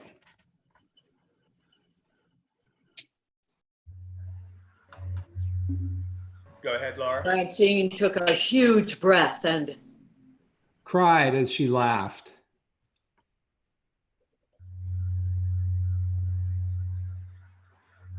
Next line. She realized that she was able to do it. Next line. And that's why she's no longer a harlot. Awesome job. Very, very nice. Laura, can you see me? I can see you, but I see you a couple of seconds after you've done something. Okay, is it helpful if I give you a cue when the reader has stopped or not? Yeah, that was, I was following you during Michael's reading. So. Okay, all right, so I will go like this when it's time for the next line on your part. Excellent, excellent. Okay, all right, excellent job. Let's see. I saw Andrew Heffler. Andrew Heffler, will you read out loud for us with Laura? Ready, here we go. Francine was a coquette. She had an idea of life we all wish we had the courage for. She had a friend who wanted to tame her. She felt she understood what punishment would, when punishment would prevail. Francine was worried that life would extinguish them all. So she opened the door, stepped out, and embraced every moment. That's when the real trouble began. As judgment after judgment began to weigh on her. Suddenly, Francine's friend leapt up and betrayed every bit of essence that friendship requires. Francine took a huge breath and struck out into the night. Devotion was elusive. Struck out into the night. She realized that devotion was elusive. She wanted to embrace the universe. And that's why. Oh, wait. Yeah, I've screwed up. So devotion was elusive. She wanted to. She wanted to reinvent her universe. That's right. That's excellent. Is that the end? That's the end. That's the end. All right. I've got like unintelligible bits here. That's the thing about improv. It's all perfect. It's all rough draft, and every idea is as good as the next one. That was perfect. All right, Siddhika, are you ready? Do you want to read this one? Sure. All right, Laura Livingston and Siddhika Angle. I can hear her. Francine was a gold digger before she met Horace and fell in love. It changed her character. She had a friend who had always been critical of her crass materialism, but she'd never listened to the friend. Francine was worried that Horace would discover that she was only after his money. So she opened the door, stepped out, and threw $100 bills to the poor. That's when the real trouble began. Unfortunately, there were so many poor and the word spread. A small country gathered around her door. Suddenly, Francine's friend leapt up and kissed her cheek and said, "You really are a good person after all." Francine took a huge breath and continued to throw money, more and more of it. She realized that it was better to give than receive. And that's why she's always broke now. Excellent job. Very, very nice. All right. Now, here's the thing. We can keep going and read some more of these if we like, but 5, 10, 15, 20. Our writers have been writing for 24 minutes now, and we need to give them the next suggestion. Laura, do you have a suggestion for them? Well, I was thinking it could be a metaphor. They have to use something as a metaphor. An object that they need to treat as a metaphor. Ken, can you see chats and see if somebody suggested an object? Yes, I can. So go ahead, jump on there, suggest an object, and our playwrights will have to use that object as a metaphor. And I see a beach ball. A beach ball. That's a fun one. So I'm going to send that back to them right now. And maybe in the meantime, Laura, is there someone else who wants to read one more of these while I'm going on sending them this suggestion? Let's see. There was. How about Eileen Tumlin? Are you out there, Eileen? Eileen Tumlin? I'm here. All right. All right. Laura Livingston, will you and Eileen Tumlin read one more of those stories? And meanwhile, I'll send that suggestion back. We sure can. Mine doesn't maybe make much of sense as a story, but I'll read it anyway. It's poetical. Wonderful. Okay. Francine was a lazy typist. She hit the space bar between every letter.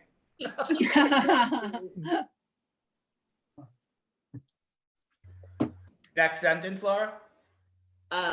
Francine was worried that. Was that I have something about her. She had a friend who. She had a friend who. Okay. She had a friend who always used mascara on her eyelashes because she thought it gave her more drama. Francine was worried that her eyelashes were too short. Nothing was worse. She opened the door, stepped out, and saw a small man holding a cane. "Come here," he said. "Hold my hand." That's when the real trouble began. Because she had never touched another person's skin before.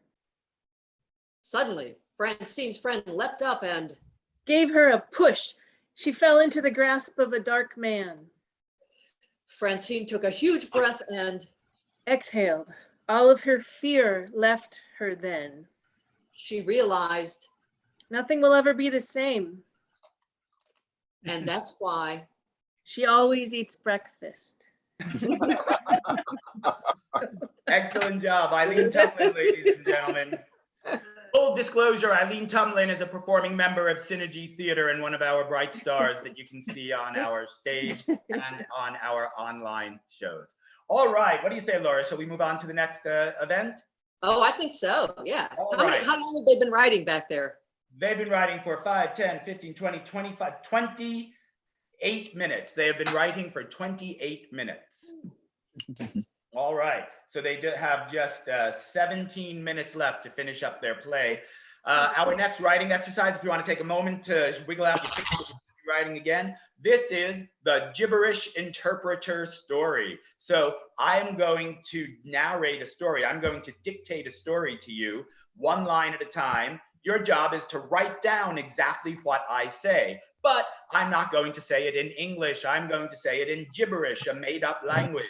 So your job is to pretend that you speak this language and you are translating word for word from my language into English. And then at the end, we'll have a couple of people read out loud their stories, and it will be fun to see how the same gibberish inspiration led to all of the different stories. So whatever you think I'm saying, you are right. That is what I'm saying. I'm going to start with the title. Then there'll be 5 lines in the story. And then the last thing I'll say is the end in gibberish. So the title, 5 lines, and then the end. Here we go. Here's the title. Jabinki Ulchalata.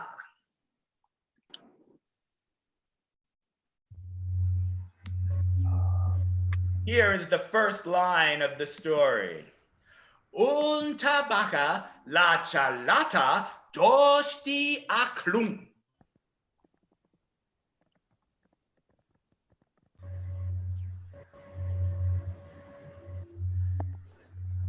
Here is the second line of the story. Ulchila binki supa la chata basaba nosti la kalapupa.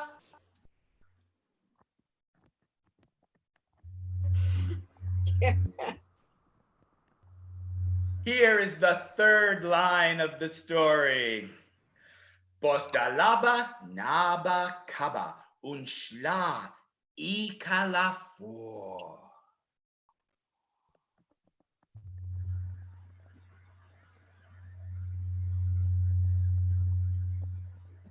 Here is the fourth line of the story.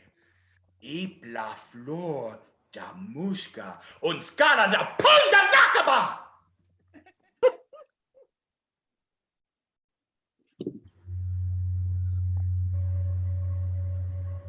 Here is the fifth line of the story. Jabinki la palata, lushka la capata, und jaba la fliki a flud.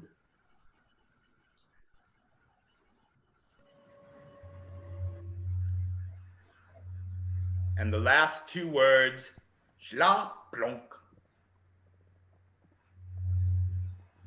I already told you what that meant. Oh my goodness.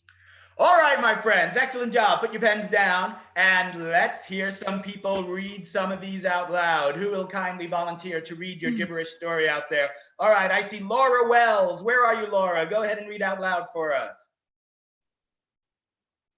Do we have you, Laura? I'm sorry, Laura, we're not Here hearing. I am. The last. Okay, there you go. All right, Laura, take it away. The last custard pie. My mother made pie every day, and she made us eat every last bit of it every day. But on my birthday, she forgot my favorite custard pie. She made mincemeat pie, and I threw it in her face.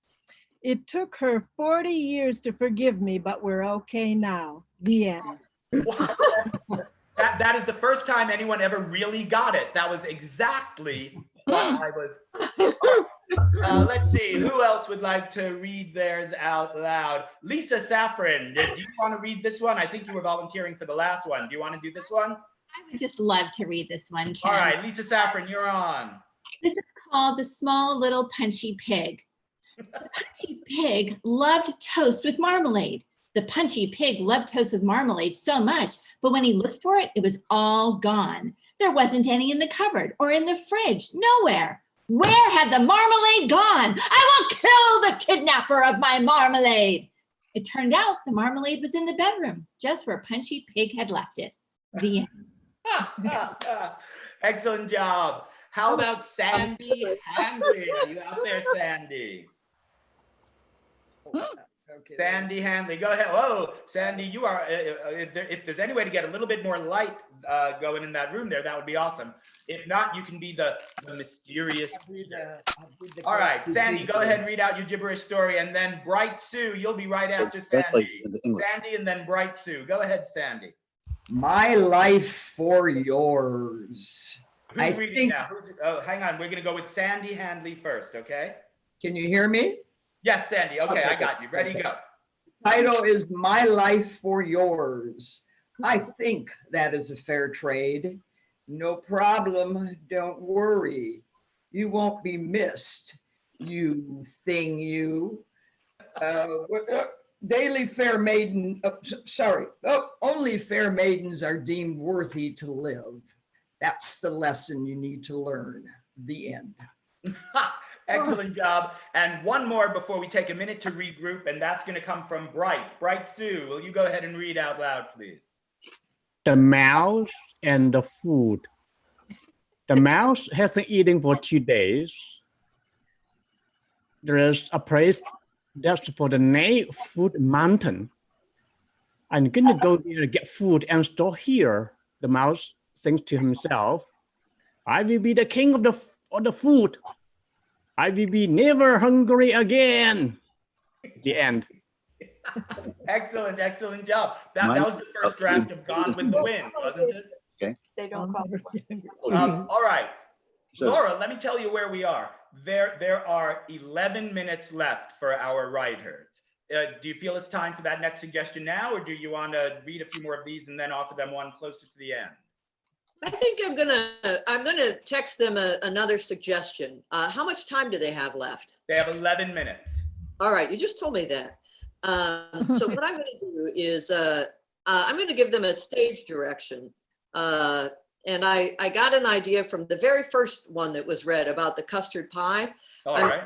Their stage direction is going to be someone throws something. Okay.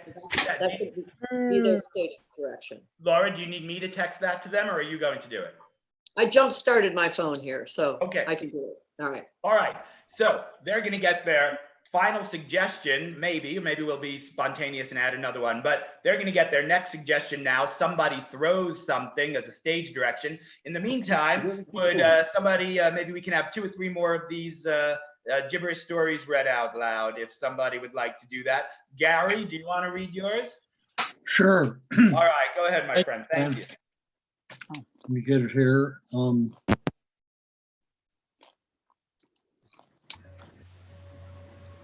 Okay, here it is. What was the first letter? This is the gibberish one. Okay, there it is. It's in gibberish. Let's see. Do you need a minute to get to? Well, I got it here. All right, go ahead. Okay, light. We have light. Actions, camera. Gary, we're going to come right back to you. Let's go to somebody else. Gary, you get yourself together. We'll come right back to you. How about Andrew? Andrew Heffler, are you ready to jump in? Sure. All right, Andrew, take it away. He worked the game. Matt wanted everyone to hear his voice. His tones were strange and people ran when he spoke. One day, a young girl's face lit up. Her life was changed and she refused to live without him. From that moment on, she held him close. Dream smaller. That's the moral, dream smaller. That's the moral of the story. All right, Gary, are you ready? I got it. All right, The go, walrus. Gary. The walrus. Ms. W was very hungry. She thought a burrito would be fine, but not fish. Oh, look, a taco truck. No money. Have to intimidate. The end. Excellent job. All right, here's what I think. We'll do one more of these, but then Laura, you tell me. We have 7 minutes left. How much time do you want for the final event? Oh, a minute. A minute. Okay. So do we think we're giving them another suggestion, or have they gotten all of the suggestions? We can give them another suggestion if you like. Sure, why not? Why not? I'll tell you what. Why don't we just take something from the audience? Can think of something that you would like to see all 3 of them put into their play. A line of dialogue, an action, something happens. Go ahead. The first thing that I see, I'll take. A sound effect.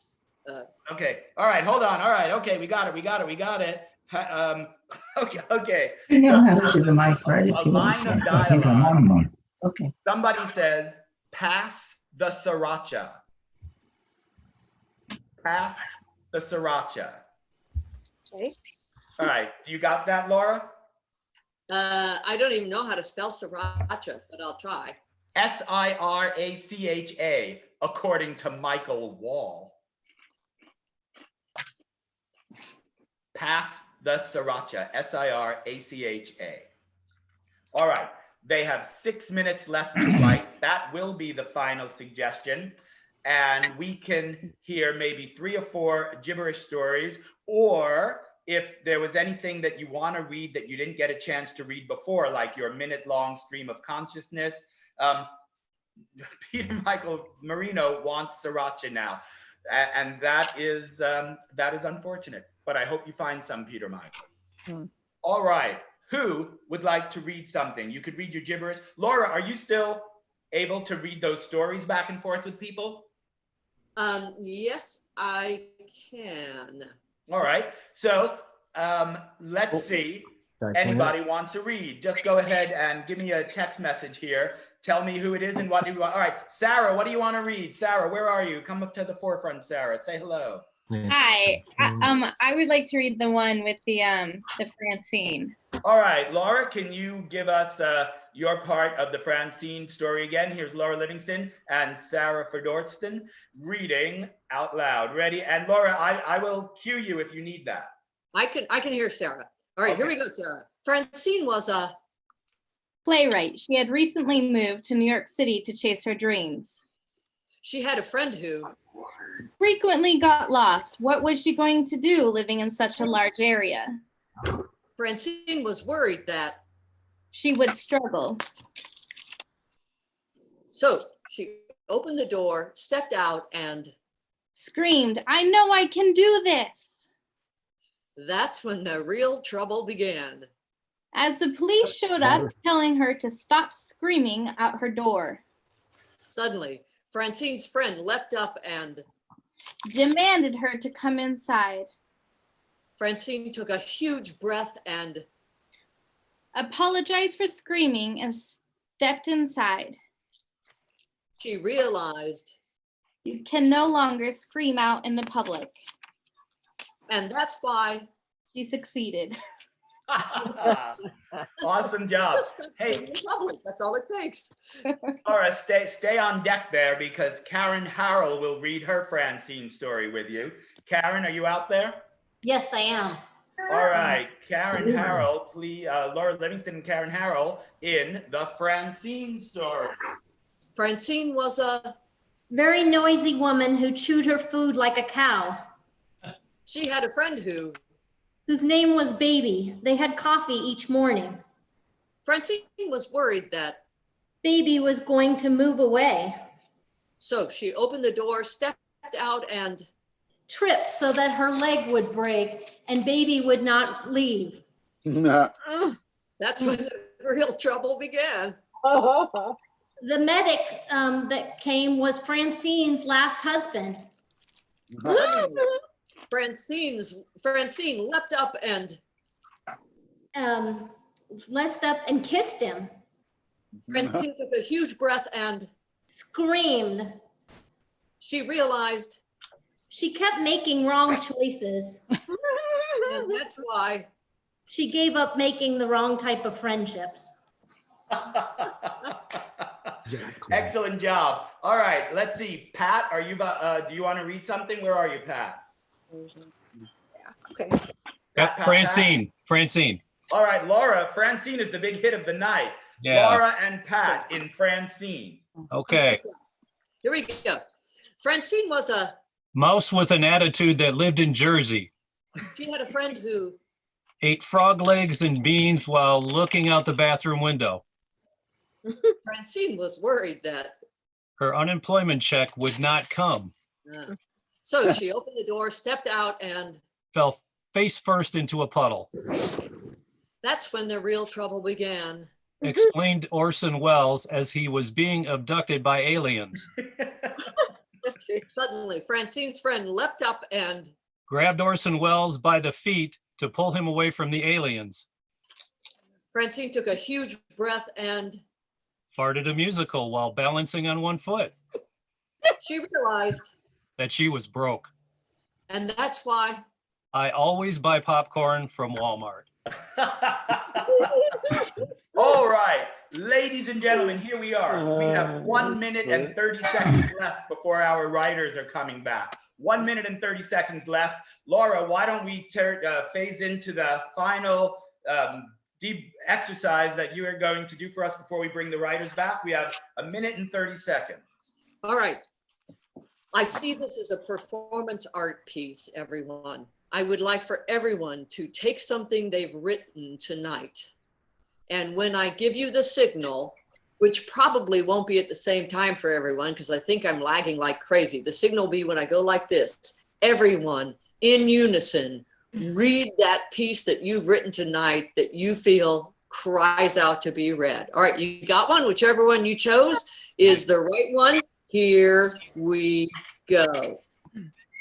All scene was a lovely, lascivious, and laconic troubadour. This is the number of record sessions in Like zipper jam. Instead, they so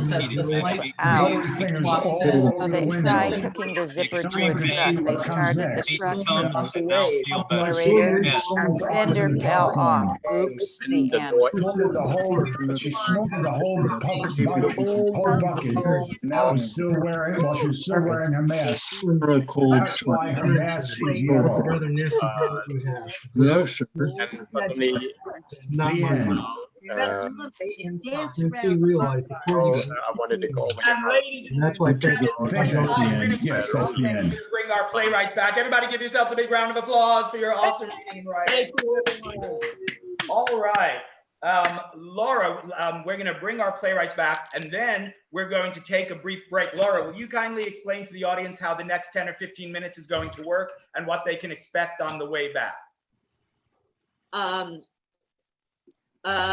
So what we're going to bring the playwrights back, and they're just going to tell us who's going to be reading their play. They are going to cast their play from amongst the playwrights here. Then we will take a 10-minute intermission while they email their scripts to each other. And when we come back in 10 minutes, we will have the world premiere of 6 brand new plays. And all then, right. Laura, I just want to take a minute to mention, after we read all of the plays, for anybody who wants to, we're going to have a little bit of a talk back with the writers. So the writers are going to hang around, and if you want to hang around and turn your videos on and your mics on, we'll get a chance to talk to the writers, find out about their process, find out anything else you want to know about what that experience is like for them, and that'll be a lot of fun too. So I think we are all ready. We are going to take 10 minutes to do what Laura just said. Please come back in 10 minutes for the reading of our work. During this intermission, if you could all kindly turn off your videos and your audio, that would be helpful so we can collaborate with the writers a little bit and have a clean screen to do that. All right. Thank you all very, very much, everybody. We will see you in 10 minutes. That will be 33 minutes after whatever hour you're in. What time? That's right. All right, our writers are back. If you could kindly, if you are not one of our writers, kindly enjoy the intermission, and we will be right back. If you don't mind turning off your video and your audio during this time, that would be helpful. Thank you, Mr. Durkin over there. If you could turn off your video, please. There you go, perfect. And who are we looking for in terms of our writers? If we could have all the writers come on back on screen, please. And if everybody could, I think very quickly go ahead and cast and email your scenes. Does everybody have the email with all of the addresses? I do. Okay, so go ahead, do your thing. Okay. Do we want to say out, why don't we email them first, get that done with so people can start printing them, and then we can cast them.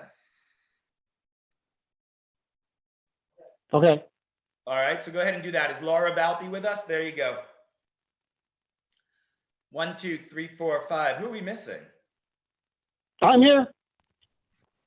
Durkin? Don't we have 6 writers? Cat. 1, 2, 3, 4, We're missing 5. Cat. Cat Coppet. There There she you is. go. All right. Hello, everybody. Go ahead. Cast and email out your plays. Okay, cool. Okay. Did you send me a voicemail, Laura Valby? I sent you a text, a warning text that I'm gonna cast you in my play. I didn't have time to find it. That's okay. I will email it out and with all. Oh wait, I gotta put everybody's name. Who's gonna do what? Okay.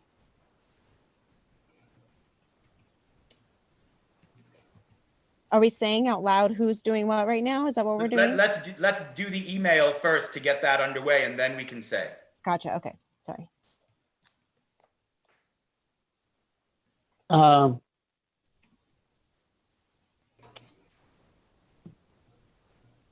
Hey, Ken, can you hear me? I can. Can you hear me now? I can. How do I sound? Better than you have in the past. Slightly fuzzy, but good enough. All right, I might be on Laura's, if I get cast in anything. I cast myself in my play. Is that okay? Yeah, you bet. Okay, all right. It's me and Valps. Is anybody casting me? I was going to cast you. Who, Jeff? Yeah. Okay, that's perfectly fine. I just won't bother would you downloading prefer the I ones not? when I'm not in. Would you prefer I not? Because I could. No, I'd love to do it. I just want to only take the ones I need. I've got you too. Who is that? Laura Valpy. Okay.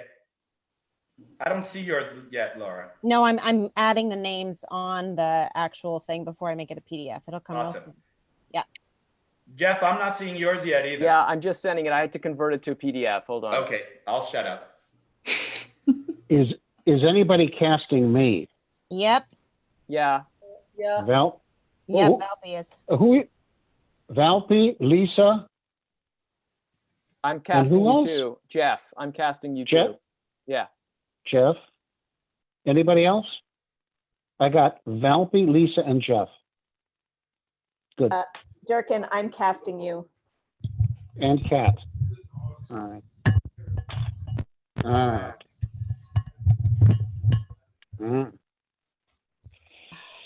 I don't know whether I should stay on this microphone or not.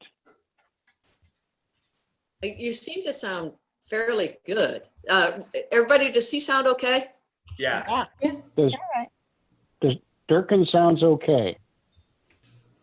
Is anybody Okay. casting Livingston? Yes. But Livingston, you need to see my notes for you. You'll see it. This is Valpy. Okay, on the notes are on the script? Yeah, I'll add it in the email too. Mike, would you print out Valpy's for me as well? Yeah, yeah, great. All right. Thank you. I've not received Jeff's or Valpy yet. I just sent it. Coming. All right, just good. And do I sound all right? I just All moved. right, I see Jeff's. Yes, Kat, you sound great. Okay, thanks. Also, I love the whole video of you searching with a lamp for an honest man down in the mines. That was compelling. What? You all were talking shop, and I was watching Kat make this incredible video.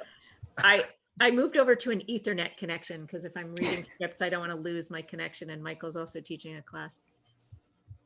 Now, I don't know if anybody Lisa, needs me to read or not, but does anybody need me to read? Yeah, I have you reading. Yeah, I have you reading in mine. Ladies and gentlemen, 5 minutes. We have 5 minutes. Thank you, 5. Valpy, I don't yeah. see yours. I just sent it. Oh, okay. So Durkin, I'm in yours. Just in Valpy and Jeff, correct? And Valpy, yours is called Zoom with Santa? That's right. All right. Who's his graduation? That's mine. Heather. Who said that? Sorry, Heather. Okay, great. Sorry. All right. So this is Trying to keep them Valpy. all I'm in Durkin's play. Anyone else have Valpy cast? Yeah, I cast. Yes. Yeah, you're in mine too, Heather. Heather's, and was that Lisa? Did you say that? Yes. Okay, great. And I Valpy, think you're I in may mine. have too, it in in mine chat. too, actually. Hold on, I can't remember. I have four characters. I don't know what I was thinking. So I can't remember. I have to look and see if you might be in mine too, honestly. Let me look. Valpy, I don't see yours yet. All right, I'll send it directly to you in a Oh, second. Valpy, is it Zoom with Santa? That's right. Guess who you are? Wow, everybody's plays has gotten really long. Can I make a suggestion that we put into the chat who we've cast? I think that's and a then we can great idea. remember? Great. Yeah, that's great. Go I can ahead. do that right now. Are we going to lose it? I'll put it in. All right. So I am in 2 plays. I am in Jeff's and Valpy's, and that's all I think I'm in. Yeah. All right.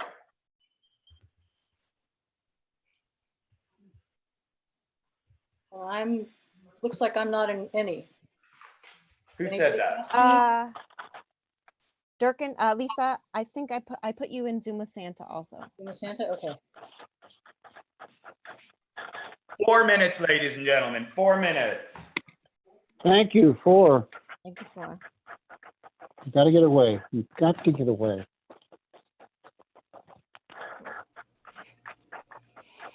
I feel like I'm missing a play. What am I missing?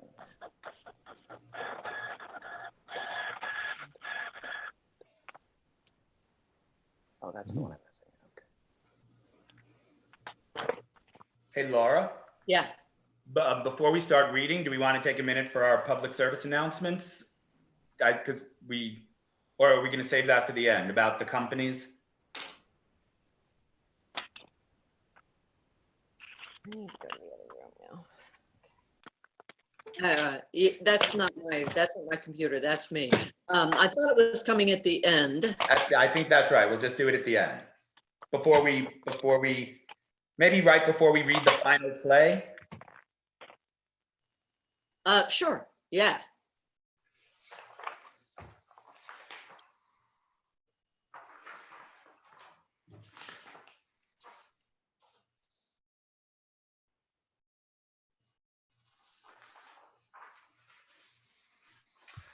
Great job, Laura, with that Francine story. They loved that. That was fun.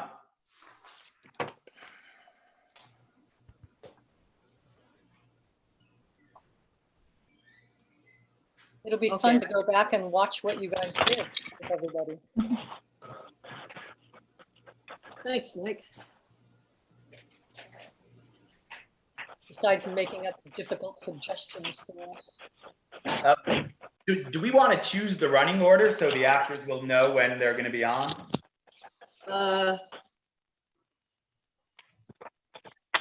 Sure. Valpy, you emailed me something I need to know. Is that true? Yeah, I was trying to make it a surprise for the audience. I could just tell you. It is said at the top of my script. Also, it's noted at the top of the script. Heather's play. You know, can you guys hear me? Mm-hmm. I wonder if Jeff shouldn't read, or Ken. Right? I seem to be reading in 4 of them. So I wonder if ABC is the name of my play. Ken or Jeff, do you want to read it instead of me? I think I'm already in it, aren't I? You sound great, Mike. And at this point, for me to start printing out new scripts would be challenging in the next minute.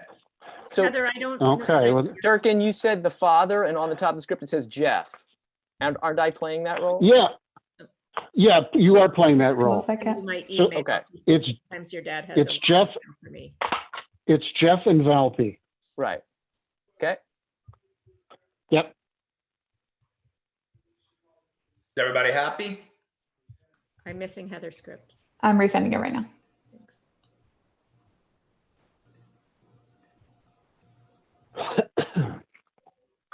And of course, we'll never be able to read these, right? These are all going to be cold readings. 1 minute, ladies and gentlemen, 1 minute. Thank you, Juan. Anna. I just sent it. Valpy, I play Santa Claus, right? Is that what I'm? Yes, please. All right. And Lisa, Yeah. can you tell me anything about Horace that would help me? We're gonna have to bring people back in. We have like 3 seconds. Okay. The playwrights kind of set the scene a little bit at the beginning of their plays, you know, just so that will help you, Mike. Ken, did we set a running order or does it matter at this point? As long as everybody's ready to go, I guess it doesn't matter. All right. All right, so we'll start welcoming the audience back, and let's see, what do we say is going to happen here? Me. Okay, you ready? Yeah. All right. And ladies and gentlemen, ding dong, ding dong, ding dong, ding dong, dong. Dong, dong, ding dong, dong. Oh, dear. All right, ladies and gentlemen, I think you're all back there. I'm going to trust you're back. We've been trusting for about 10 and a half weeks that our audiences are out there as we've been doing our Zoom readings and our online improv. And I've got to say, you have been, and we thank you for being there for us. We would like to try a tiny experiment tonight. It may not work, but some of us have been doing several Zoom readings and projects and videos and stuff like that, and we never hear the audience. So if you are in a place now where you're not going to be interrupted by non-audience type sound, as people are doing their readings, if you could leave your microphone on, we wonder what it would be like to actually hear some audience response. So feel free to leave that on, and that would be fun. So here we go, ladies and gentlemen. People in the audience, if you could turn your video off, we will begin our world premieres of several plays. Why don't we begin? All right, is everybody turning their videos off here? I think everyone, including the writers. Laura Wells, would you kindly turn your video off? There we go. Thank you, Laura Wells. Thank you. And Laura Valpi, there you go. All right. Oh boy. Why don't we begin with the world premiere of Kat Koppett's new play. Kat, would you come on? Yes. Can we start with a different one? Oh, Yes, no. we can. We'll start with not with cats then. We will start with, you will start with Heather's. We'll start with Heather's. I just want to remind you that we had some suggestions for everybody that were incorporated into these plays. And let me just see if I can bring up what those suggestions were. If I can jumpstart my phone. Ken, I'm going to need you to do that. I can't get my phone to tell me. All right, so here are the suggestions that we use for everybody. The first suggestion was it was a line of dialogue. Yes. Okay, the first suggestion was a line of dialogue, and the line of dialogue was, "That's not a statue, it's someone else. That's not a statue, it's someone else." Then the next suggestion was to use a pumpkin as a metaphor. Use a pumpkin as a metaphor.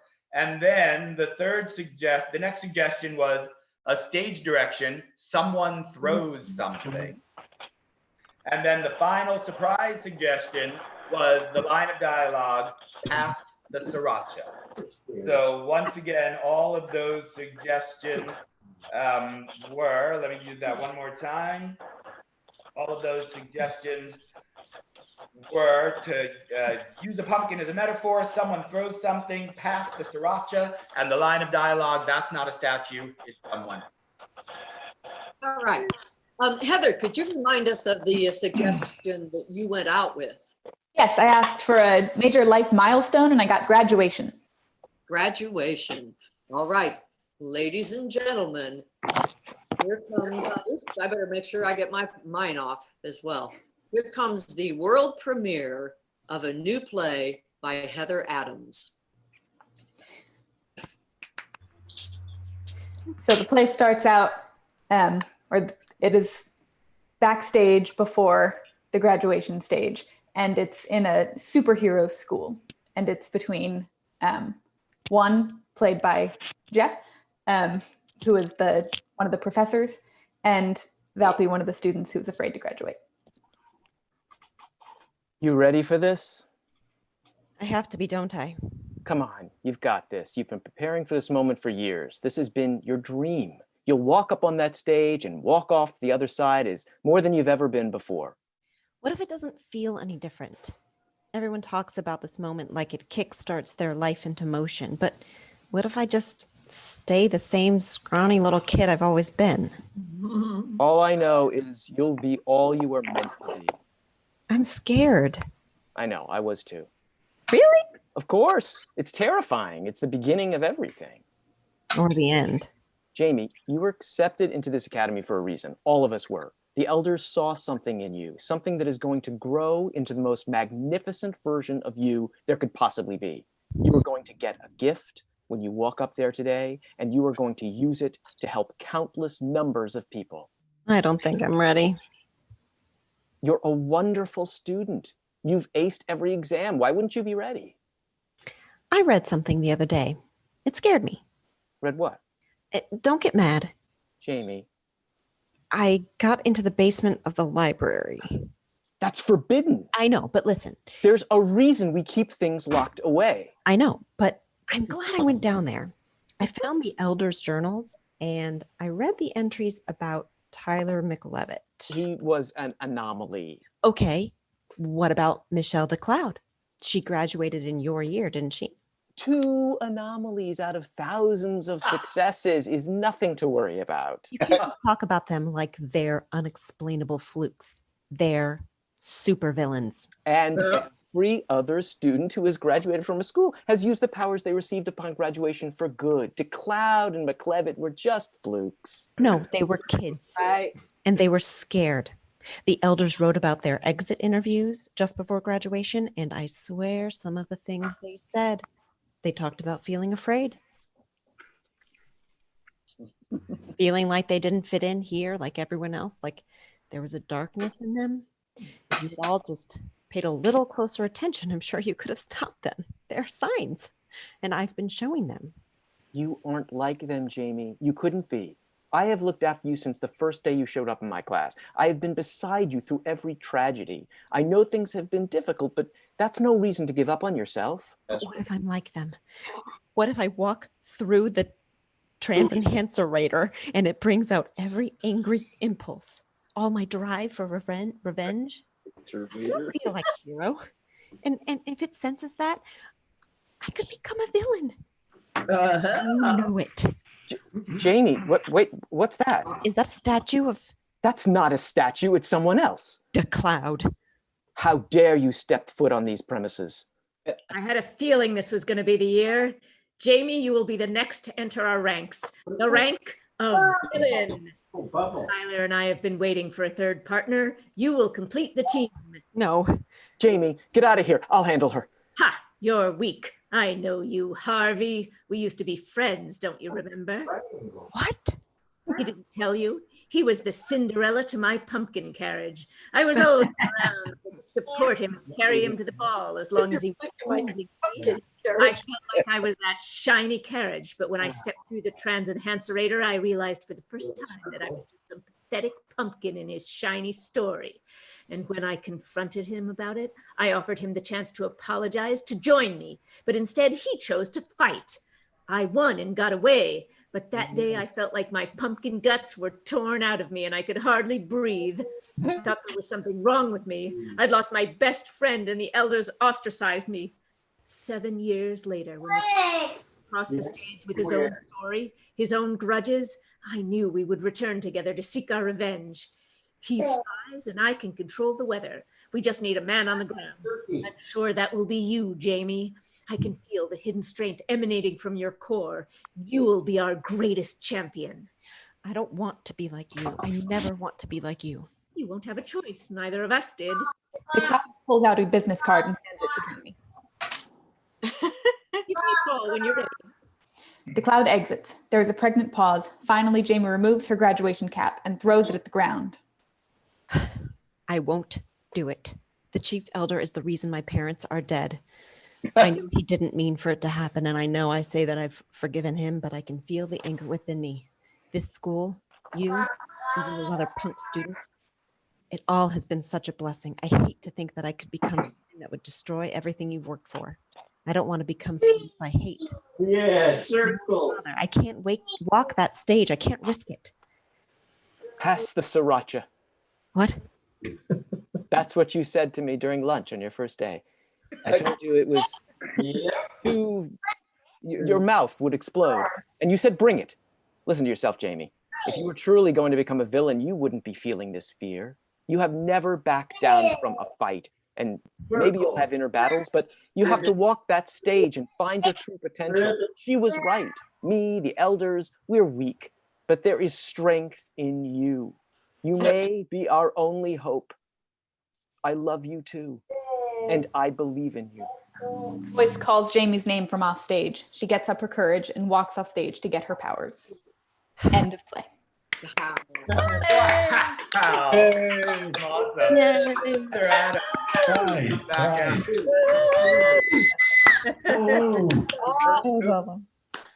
Nice job, Heather. Awesome job. Awesome job. If our audience can all kindly keep their video off. Lauren, don't mind turning your video back up. There you go. Thank you very, very much. All right. Excellent job. Are we ready to go into Cat Coppets? And I'm going to ask if Cohen could maybe turn his microphone on.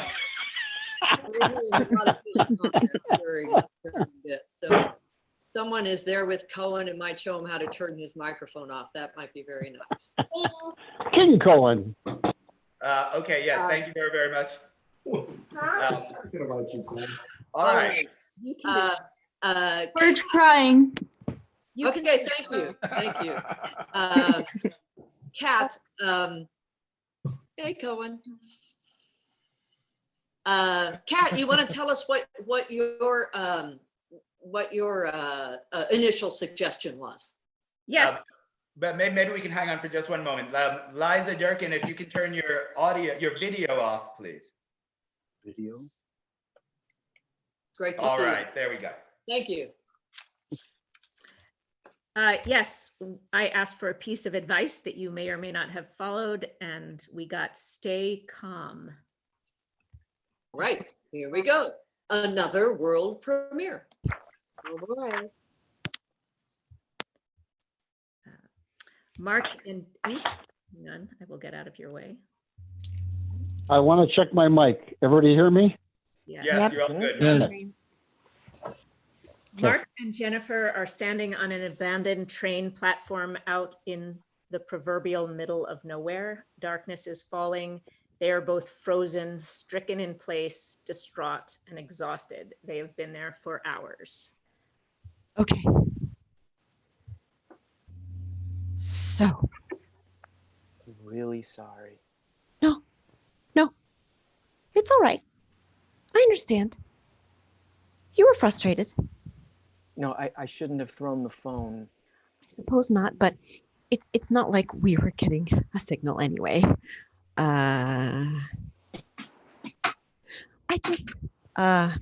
It's been, what, 8, 9 hours? I really think we should start walking. We can't start walking. We've been over this. There's no point walking. There's nowhere to walk to, and it's dangerous out there. We have to wait for the train. Okay, fine. Calm down. I'm not calm. Calm was 6 hours ago.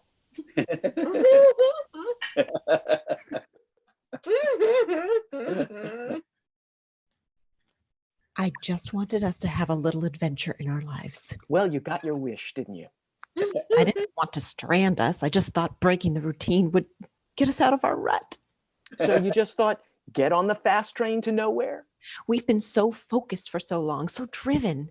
It wasn't my initial plan. I just thought we'd pick a place. But when we saw that sign at the station, I don't know, it just called to me. Such a change of pace.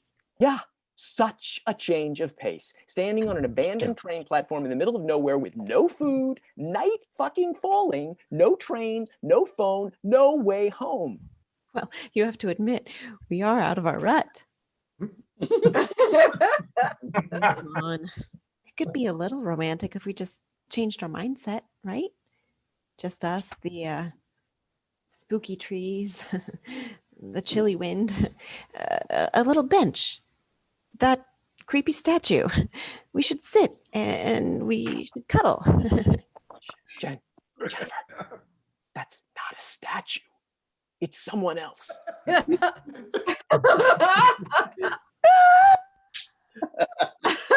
Stay calm. Hey, there, listen to your partner there. Take a breath. No need to be all in a kerfuffle. It's just me, Jake, the station manager, here at the train station. Nothing strange about a station manager at a train station, is there? Oh my goodness. I'm so sorry. You just scared us. I mean, where did you come from? We've been here for hours. No one has been here anywhere. And then you just... Yeah, well, it's kind of like a pumpkin turning into a carriage for a ball. Sometimes the unlikeliest things just appear when you need them. Now, how can I help you folks?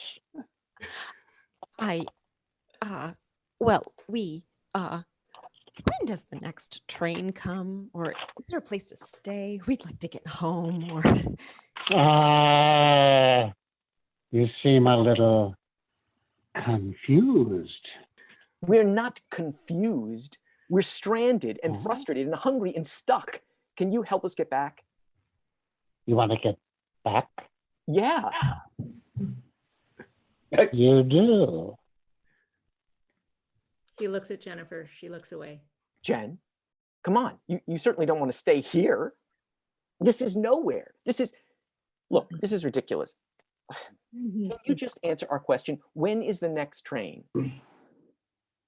To where? To anywhere. To home, but to somewhere from where we can get home, I guess. What? Jen? Stay calm. What? I don't want to go home. Oh! Mark totally loses it. He runs up and down the platform, bellowing to the sky. He picks up his bag, which has been sitting on the platform, and throws it onto the track after his phone. He moves to shake Jen, but then refrains. What are you talking about? It was too much. Life was too crazy, always trying to get somewhere, achieve something, see people, be somebody. I kind of like it nowhere better. What are you talking about? A minute ago, you were terrified. Yes, it's terrifying. No distractions. Just then a train starts to approach. The station manager, unnoticed by Mark and Jen, has gone somewhere and returned with a platter of chips and fixings. There's your train and some food. Seems like you were a little unclear what I could actually do for you, so your choice. Come on, Jen. I think I'm staying. There's nothing here. There's chips. You're joking. Nope. Train pulls in. Mark looks torn, but then moves to board the train. Jen and Mark hug and then part. Jen and the station manager watch Mark go. They stand in silence, the station manager holding the platter of chips. Jennifer takes a big, terrified breath.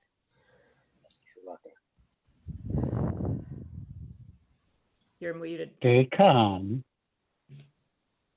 Pass the sriracha.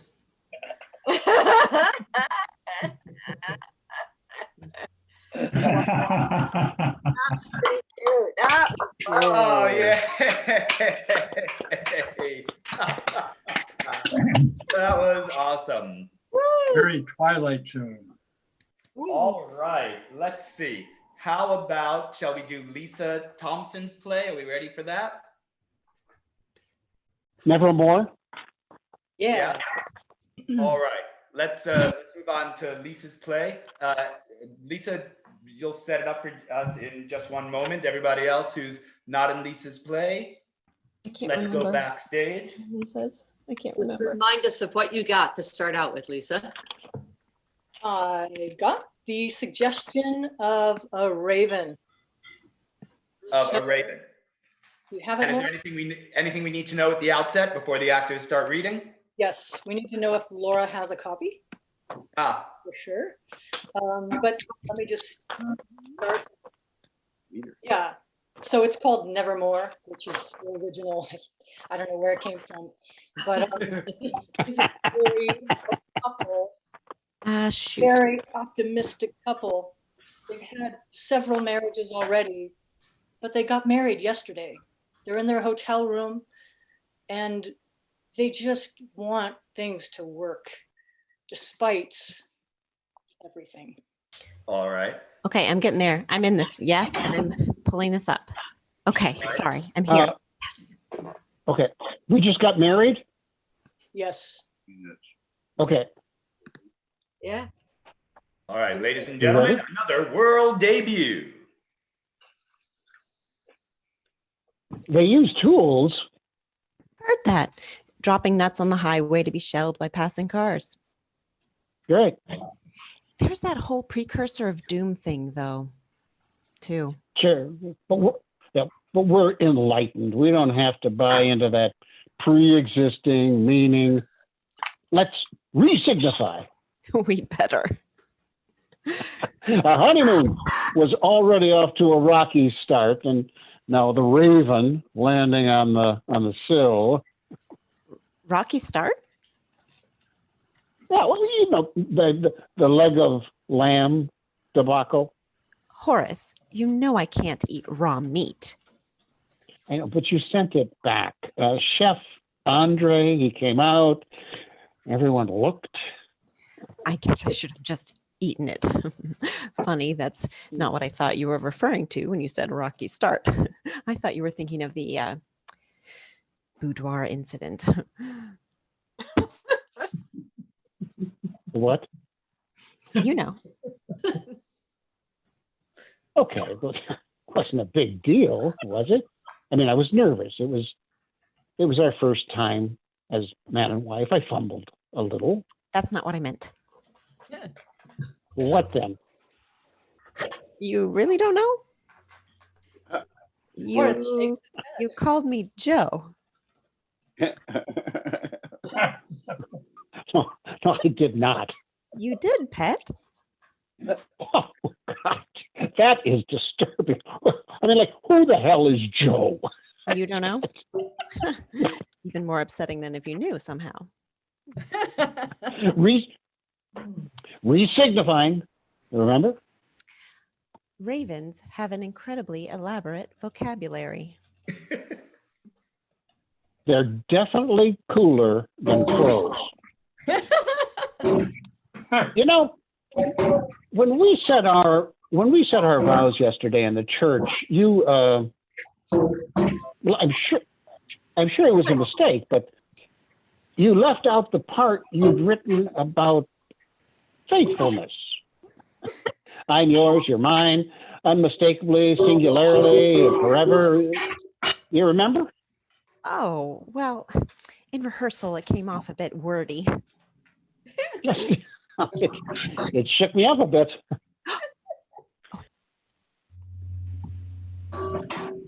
Oh, geez, look on the balcony. That's not a statue, that's someone else. The Grim Reaper. Reaper. They look at each other, disbelieving, but with stoic despair. I'm waiting for you to find a way to re-signify that.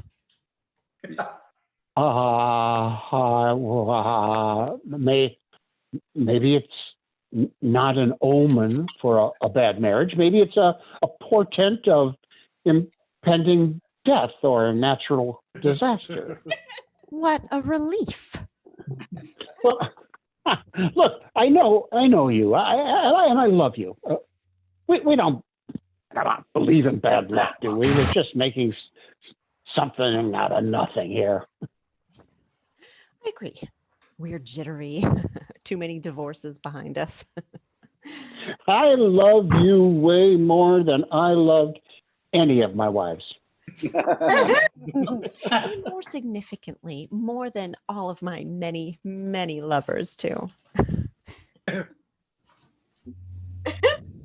Many?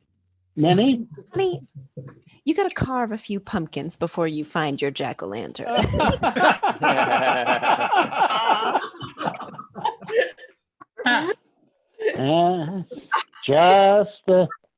Just the image we needed, Simone. A friggin' jack-o'-lantern. All right. Re-signifying pumpkin pie. You love pumpkin pie, right? Must have been one of your many lovers. I hate the stuff. Help me out here. I know. Something about Linus waiting in the pumpkin patch, waiting for the great pumpkin, was it? Yeah, that's it. Linus. Nothing scary there. Just a sweet boy with a security blanket. Yeah.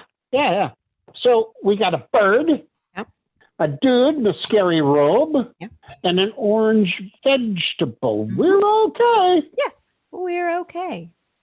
They hold hands and look into each other's eyes. The Grim Reaper on the balcony turns toward them and throws his sickle. It sticks into the wall right between them. A moment, anyone? I'm right behind you.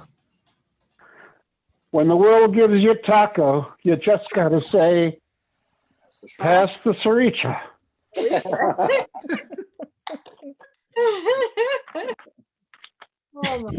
End of play.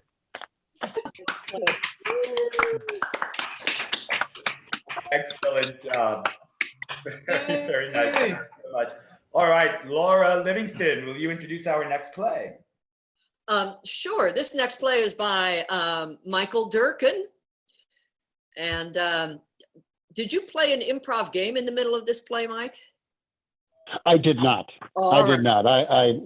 But I will tell you, I didn't get the last prompt, or at least I didn't see the last. You know what? I didn't either, So Durkin. I did not do the pass the sriracha. I didn't see that.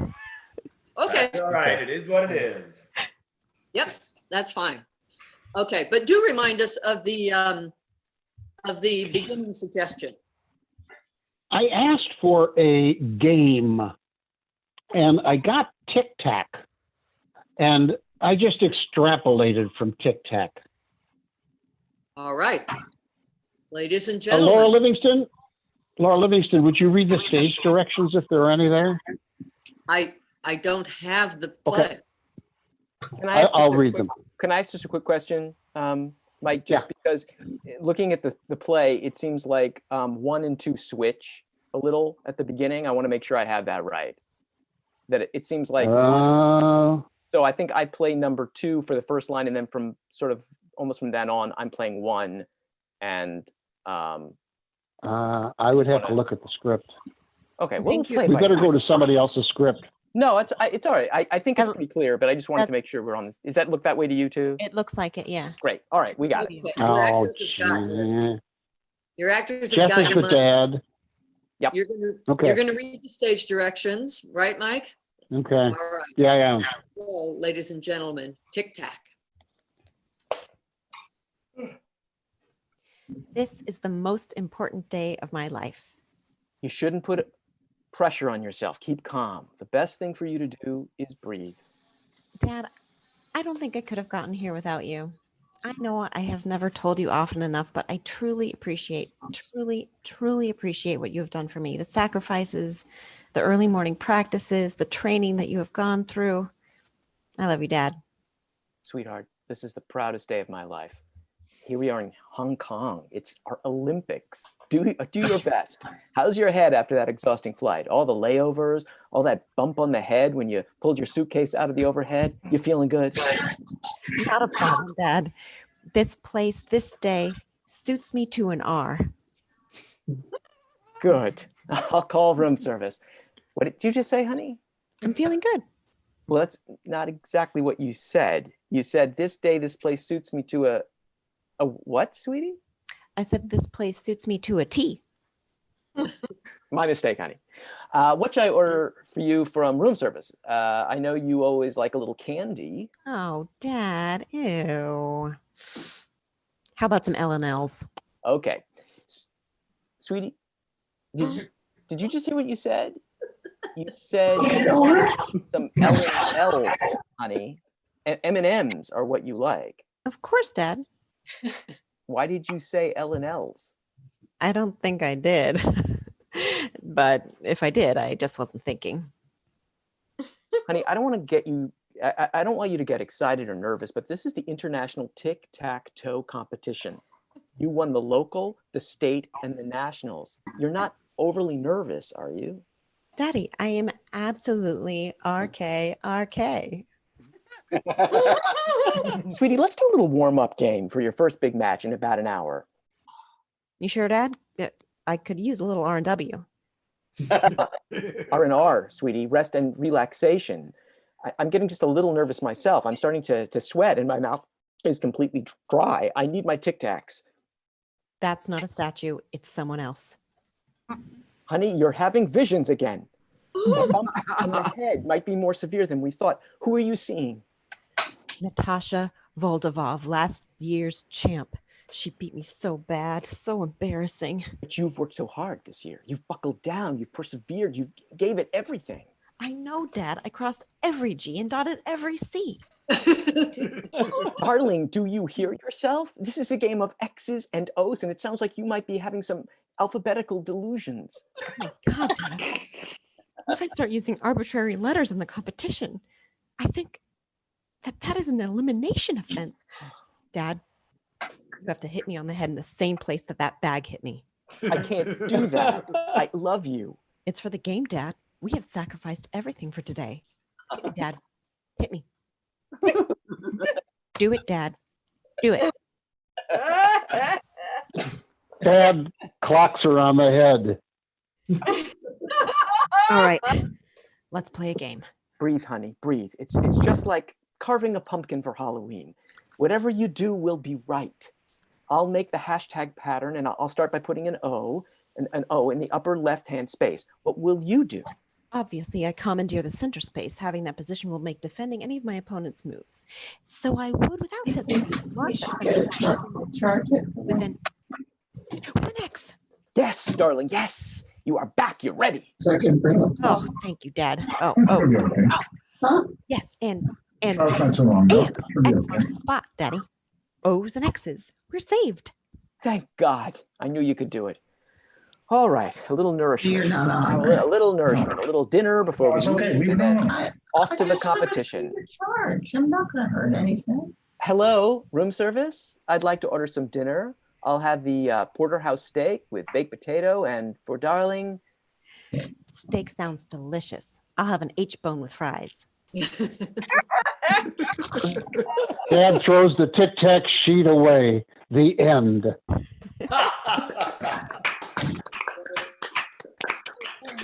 Fantastic. Good job.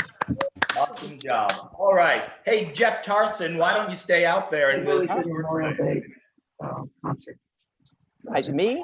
Yeah, all right. we'll do your play now. Okay. All right. Okay, so to remind you, the suggestion I got was I asked for the postcard. And the suggestion I got was an antique shop. So this play takes place in an antique shop, and I've called it Antiques. Original, I know. All right. So here we go. It's got a large cast, so to speak. All right, antique. An antique shop. It is cramped. It is a cramped space. Lots of knickknacks, records, old furniture, small tea sets, etc. Behind the counter is Monica in her 60s. She reads a paperback book. A man and woman talk to her. They are in their 40s. Well? Nope. But it's a local event. to raise money for the homeless shelter in Littleton. They're going to have to close their doors. Let them close their doors. Maybe more closed doors is what this country needs. Now, you looky-loos buying anything? Look, Monica, we're new to the area. We need the help of someone of your stature to help spread the word. Stedman! Stedman! Yes, miss.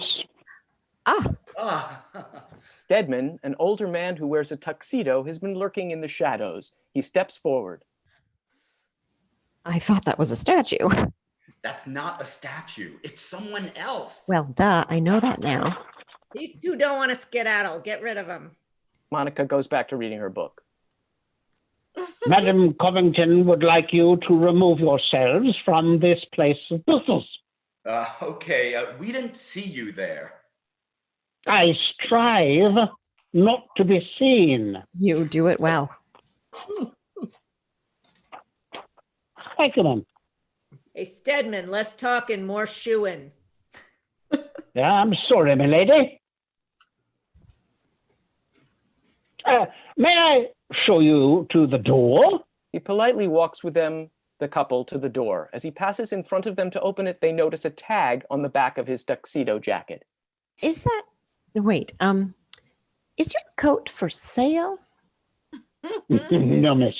I just noticed the price tag. It is I who am for sale. Man and woman look at each other uncomfortably. They both begin to laugh. Oh, that's funny. Well, it's not meant to be humorous, sir. I am for sale. I am an antique and therefore part of the commodities available for purchase. Oh, what? I am a pumpkin, an object of great desire and merriment, which represents abundance, harvest, joy at one specific time of the year, but that which for 11 months service serves little purpose. When you see one at the store in January or April, what do you think? What an odd item to see now. Maybe they couldn't get rid of them all. Maybe this one is past its prime. Why would they be offering this to me now? I am the same. Something that was sought and revered as a sign of wealth and necessity, even. But in today's world, I am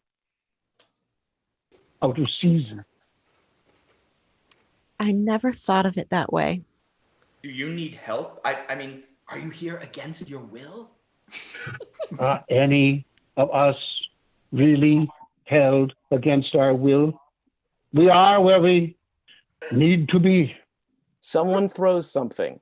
It is the paperback book Monica was reading, and it hits Stedman in the head. Hey, I said get rid of those two lawyerers, yet I still see them here. She's walked over and rises up on her tiptoes to look at Stedman in the eye. You know, I don't need you. Maybe I should lower your price. Monica takes a pen and marks down the price on his back to make me an offer. Yes, Mom. I'm very sorry. This is crazy. You can't just sell this man. Watch me, Daisy Cake. Now go get my lunch. I'll take care of these two. Stedman hurries off. We could report you to the authorities. We could report you to the blah, blah, blah, blah. Who cares? He's got a job. He's not homeless. You'd know about that. Stedman returns with a sandwich on a plate and hands it to her, and holds it while Monica eats. Pass the sriracha. Stedman, holding the plate in one hand, pulls out a bottle of sriracha from his pocket and hands it to her. You may sprinkle it, Stedman. He does. This is the saddest and craziest thing I've ever seen. A tear rolls down Stedman's face. The man and woman exit as Monica enjoys the sandwich. End of play.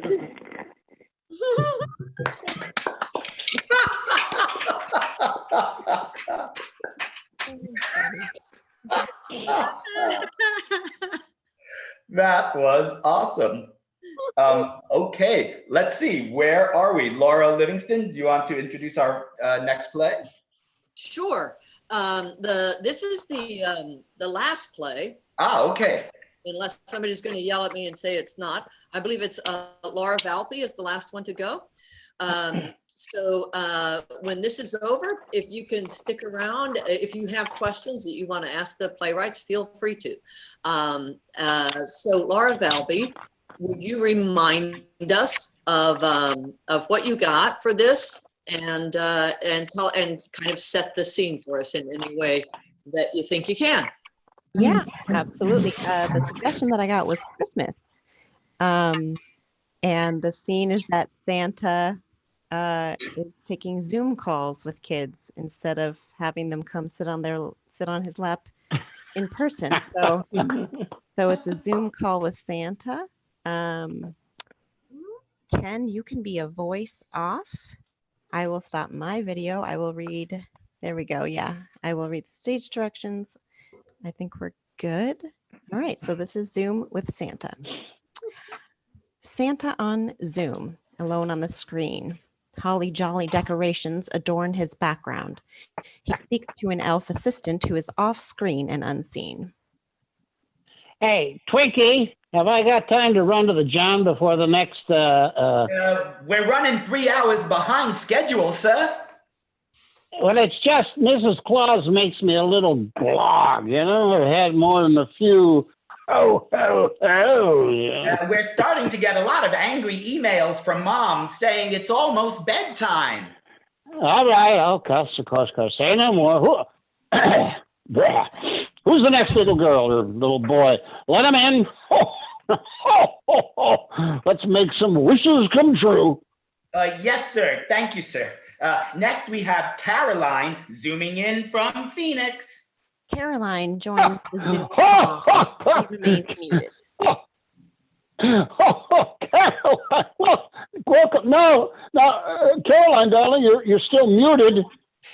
Caroline, you'll have to unmute yourself. Is this Oh, not again. Come on, people.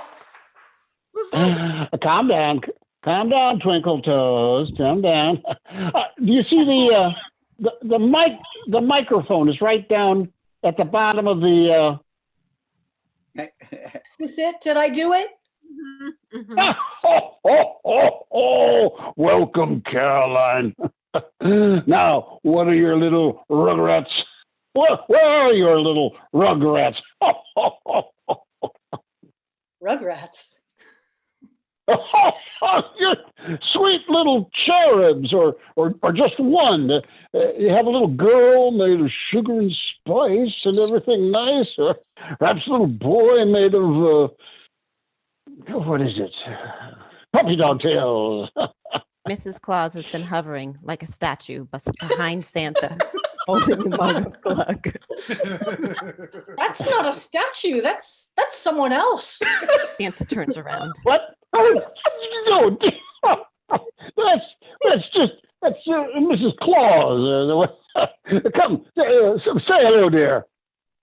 Hello, Caroline. Penelope. You two know each other? Twinkle Toes, take off. Yes, ma'am. Nick? Hi. You too. Caroline and I have some catching up to do. I'd like to meet an old friend of yours. She's been waiting for. Nick? Santa gets up and exits. Mrs. Claus sits.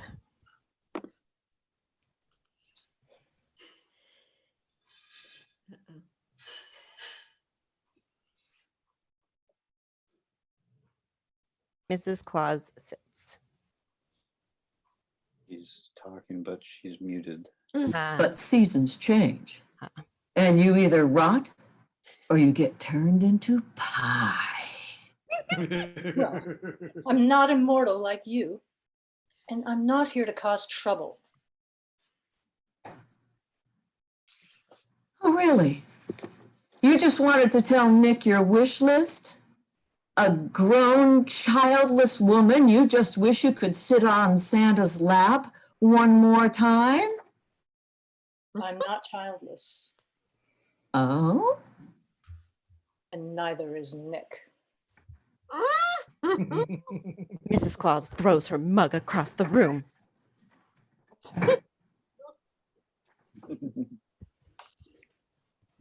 Didn't you see? He didn't even remember you, and you try to sneak your way back into his life now after so long? I just wanted to prove to my son that his dad is real. There's no such thing as Santa Claus. Merry Christmas. Mrs. Claus exits the Zoom. Caroline is left alone. End of play. That is awesome. All right, my friends, that was our final play. Why don't we bring all of our playwrights back on? Ladies and gentlemen, Laura Livingston, come on back on. And Laura Livingston is going back to her place. There we go. Ray and Deborah Valpy, if you would be kind enough to turn your video off for just a few moments, that would be awesome. That is our final play. Laura Livingston and I, we're going to take just a few moments to tell you very briefly about our theater companies. Laura Livingston, tell everybody about Freestyle Repertory Theater. Well, we mainly work with families, and we are now sort of supplementing our work that we hope to get back to sometime in the school year, or certainly not this year, but hope to in the fall. Right now, we are making videos for children and sort of reconnecting with people we've worked with in the past. And this is our website if you want to see our videos. I'm a boomer. I think this is pretty high tech. I can't even see myself, so I don't know if you can see this or not. Laura, we can't see it. You're going to have to raise it higher. How's that? A little bit higher. Keep going. Up, up, up, up. Higher, There it is. All right. www.freestylerep.org. O-R-G at the end there. www.freestylerep.org. Yes. Yeah, perfect. Thank you. Thank you, Kat. All right, and Synergy Theater, we perform full-length plays in various styles and genres, and there we are, www.synergytheater.com, although it's not org like you have there, Laura, it's synergytheater.com, there you go. And allow me to take this brief moment to mention that both Freestyle Rep and Synergy Theater are nonprofit arts organizations. We've both been hit very hard by the pandemic, taking away a lot of our revenue stream, especially that comes from our youth outreach and work with children. If anybody out there is able to make a small donation to either one of our companies, we would appreciate it very, very much. It's synergytheater.com. Click on Donate Now, or freestylerep.org and donate through their website.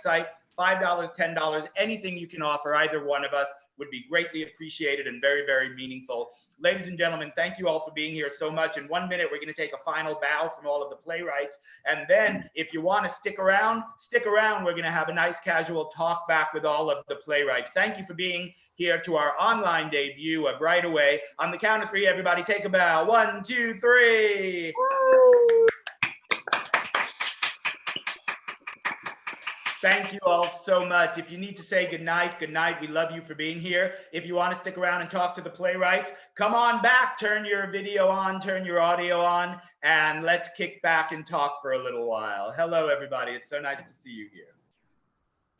I have to check my volume again. Can you hear me? Yep, you sound great. We can hear you. Crazy, just crazy. Hey, Sarah. Hello, everybody. Anybody who wants to come on, turn your video on so we could all see each other and talk. Laura, did you want to kind of kick things off in a formal way here? I'm not a very formal way at all. I just thought that people might have questions for the playwrights about their process or just any sort of questions. I would like to say that I am seeing, I can't answer any of it on my computer because it will just buffer, but it's just so great to see some of your comments and to hear from people that have seen for such a long time. And because if you see people raising a hand with a question, but if you have a question, I think see your chat. I'm watching this little spinny spin going on here. But I wondered if maybe the playwrights might want to tell us about any sort of a backstage madness that went on. What was it like for you while we were playing our writers' games here? Excellent. Do any of the playwrights want to jump in on that? Just thinking.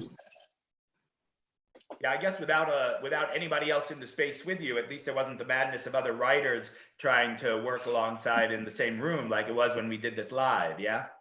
I did have some small people in the other room being cajoled to try to go to sleep. How about this question? How many people out of the playwrights got the suggestion and just started writing spontaneously without having any idea where you were going, versus how many people took a few moments to gather some ideas before you started writing? Kat, you have something about that? Sure.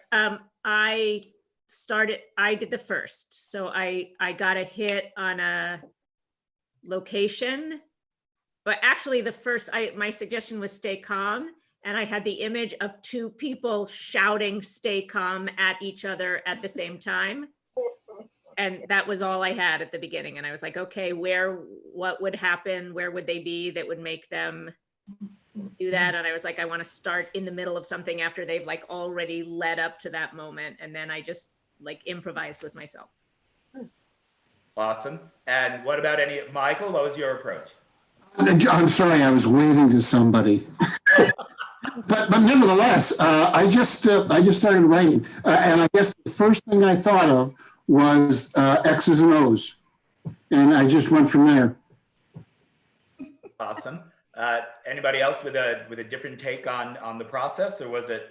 I had to get up and just kind of move around to get out of my head a little bit. I couldn't tell you what I'm sorry, I spoke over you right at the beginning. Can you start again? Of course. Yeah, I did. I got up out of my chair just to kind of move my body around and try to get out of my head a little bit. And then, I certainly had no intentions coming into this writing something that was pandemic related or Zoom related, but I don't know, maybe because I know Mike Durkin so well, all of a sudden I thought, well, all right, there's Santa, and what would Santa have to do? So Zoom on Santa started, and then, but everything else I had was a complete surprise along the way. Awesome. And I'd love to go back and rewrite and all that stuff, but I think it'd be fun. Anyway. We do have a question from the chat now. So I think some of our writers write plays even when they're not doing our show right away. Some of our writers, I think, maybe are just writing now for us. So this question, you can answer it however you like, but let us know, what is your experience with playwriting before you answer the question. And the question is from Delisha Sampson. And the question is, how do you practice being a playwright? Do you have a daily or weekly routine? Does somebody? I can take that one. All right, Heather Adams. Yeah. I don't have any professional experience with playwriting, but I just love doing it a lot. So I have a lot of experience doing it. And I think for me, I never purposefully practice playwriting unless I have an idea for a play and I'm there about to write it on the computer. But almost every day, just in my head, I have like stories floating around, and usually if I have like the first seed for a story will start by just me imagining dialogue in my head between a number of people. And I usually just play that out in my head, whether or not I end up writing it down.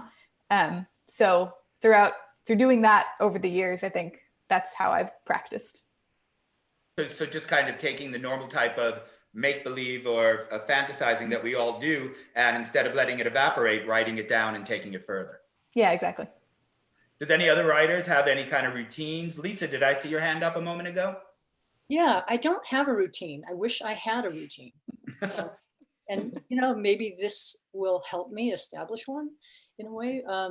What I did to warm up today was really cool. I just gave myself 8 minutes, opened a book of poetry, and picked a word and wrote little, very tiny playlets. And, you know, somehow this pressure and this time limit really does help. It's much easier than just being in a void, like, what am I going to write about? And then the time pressure also just helps conform your practice into a kind of groove that is going to come out into something. Yeah, you know, it's so interesting. Maybe I'll just add this into the conversation on this piece and hear what the writers have to say about it. All of the writers are also improvisers, so they've all had the experience of going on stage and getting a suggestion and improvising a scene anywhere between 5 minutes and 2 hours long. So we know that we can all do that, but when we become writers, somehow it's a different process, and we're not as comfortable allowing all of that creativity to flow out on the page the way we are when we're on stage. Why do you think that is, if in fact you find that as well, writers? Kat? Well, I would say the opposite of that. I would say that that's why for me, that's why I can do this, is because my practice as a playwright is that I've been improvising for 30 years. And I came to improv as an actor. And what I realized, and then out of improv, I started being a playwright. And what I realized is I'd actually been a playwright all along. And the reason that I liked improv better than acting was we're playwriting and acting and directing all at the same time. And it was actually the playwriting part of it that I was more, right? That when I was an actor, people were saying, don't think, don't be in your head, don't write, don't be. And so, I think in some ways this is easier because you have much more control, right? You don't have to respond to what your partner is saying that isn't what you were expecting. You get to write both parts of the scene, so. Michael Durkin. From our very inception, freestyle repertory theater here in New York City, who's had the pleasure of having Kat and Ken be a part of it, and certainly a delight to have Valps with us now. We've always been a theater company, and we were one of the first here in New York City, improv theater companies. And most of the improv that came after us was kind of jokey, kind of let's make the audience laugh, which is a great thing to do. That was never our mission. Our mission was always to be a theater company. Because of that, we were very focused on having, even within a 3-minute scene, a particular narrative structure. Ken is incredible. He taught us such a great deal of narrative skills. And I think I agree with Kat. It's because of our improv work, and particularly with Ken's focus on narrative, it's made us all very aware that there's a beginning, a middle, and end. Even to a 3-minute scene, there's got to be something got to change, something's got to happen. We've got to resolve it. So, yeah, I go with Kat. I think this is a piece of cake.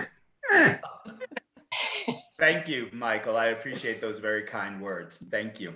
I didn't know you were still here. Yeah, that's right. I know there are other people in the audience who are probably writers as well. So if it's okay with everybody, if other writers in the audience have feedback along these lines or something that your writing experience would be interesting to share, I think we'd be very welcome to hearing some of that as well. Does anybody else have any questions for the writers or about this process, or for that matter about improvisation and the nexus between improv and writing? And if not, can I just chime, just because my experience was as an improviser and you know, at Freestyle Repertory Theater, and then for many years in Los Angeles, and then I crossed over into writing. One of the other things that I think is really great about improv for me in terms of getting into it that direction was that well, particularly I think in television where I worked, you're always fighting against predictability. And one of the things that's great about improvisation is it's not predictable. You know, I mean, you're yes-anding, you don't know what's going to happen. And I feel like there's something about that as well. One of the things I think that makes this process that we did today so interesting is the fact that you don't know what the next suggestion is going to be, and that you are going to have to yes and it. And that, I think, helps. You have this time limit, you know, and you have this deadline. Deadlines are, I think, in many ways often what makes one productive. But you have the advantage of knowing that you can't get stuck in one direction because something is going to turn you another way. And I found that when I went off into writing, and I've been reminded of it tonight. Jeff, you came to improvisation after being an actor first. Another little known fact is that Jeff and I were college friends at the State University of New York at Binghamton long before either of us knew anything about improvisation. I was there focusing mostly on playwriting myself, and Jeff was an awesome actor, and I kid you not, the star of the theater department. He was amazing. So Jeff, you went from being an actor into improvisation, and from there to writing. So what was that transition like from acting to improvisation? Well, I did both at the same time. So actually, when I was doing Freestyle Repertory Theater, I was also involved with a theater in New York called Ensemble Studio Theater, which does a lot of original works and a lot of short plays. And so I kind of was able to feed both at the same time, but I wasn't writing at that point. I was just acting. And I found it incredibly helpful.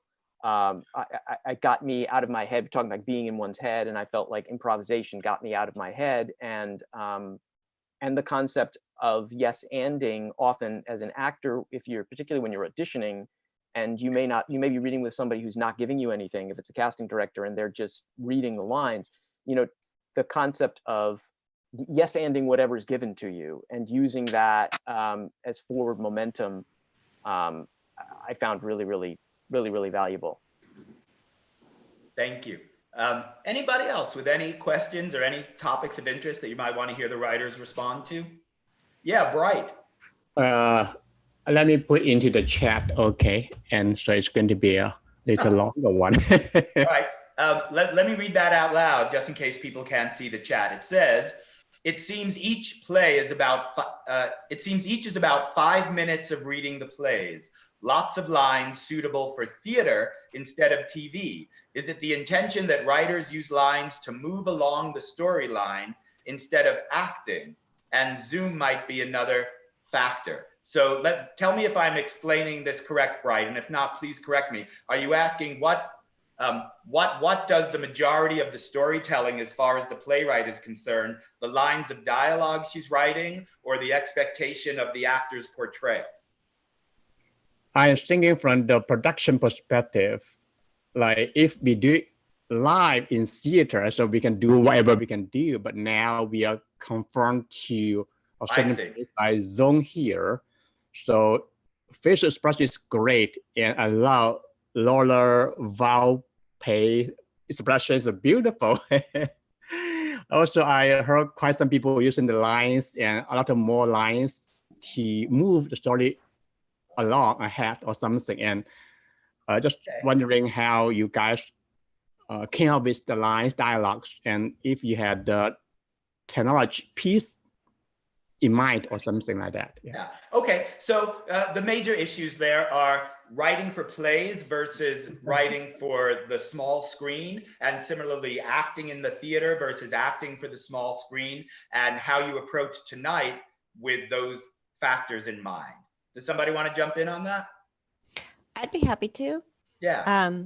I have a playwriting teacher who one of the first things in her class she kind of, you know, encouraged us to really do was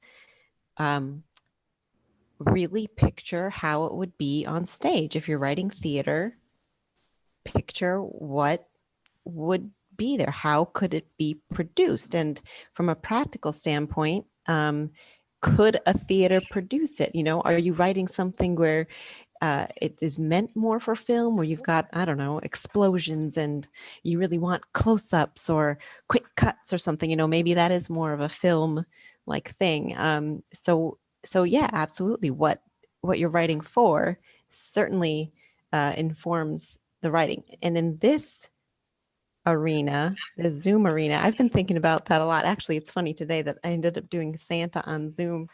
But yeah, I'm starting to think about like, okay, well, what is the audience experience? And there's, I think to a certain degree, and maybe everyone else can pipe in about this, I think to a certain degree, the audience is willing to go along, absolutely, and use their imagination and picture whatever, you know, picture that awesome antique shop with the guy standing in the corner with a price tag on him. You know, what a cool visual to imagine, even in this kind of setting. I'd love to see that actually produced. Or and now I'm completely rambling, but yeah, absolutely.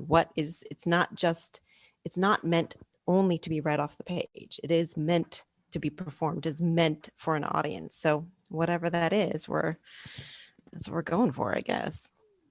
Does anybody else have anything on any of those issues? We should ask Jeff, because he's a playwright and a television writer. Jeff, is there a different approach to writing dialogue for the screen or the stage? Yeah, there is a slight one, I think. You generally, in writing for television, and I mean, I haven't really done film specifically. I think it's even more so in film. You generally write less. You know, a lot of times you want the dialogue in television. The visuals carry some of the story, or I would say more of the story. And so, you know, it's funny, I didn't purposely choose this, but as I was walking around, I wish, by the way, I want to say, I wish I had done like Lisa done and done some warm up before we started. I love that idea. But I was thinking about the concept that the thing you get to do in a play, and often you don't have as much in television, is monologues.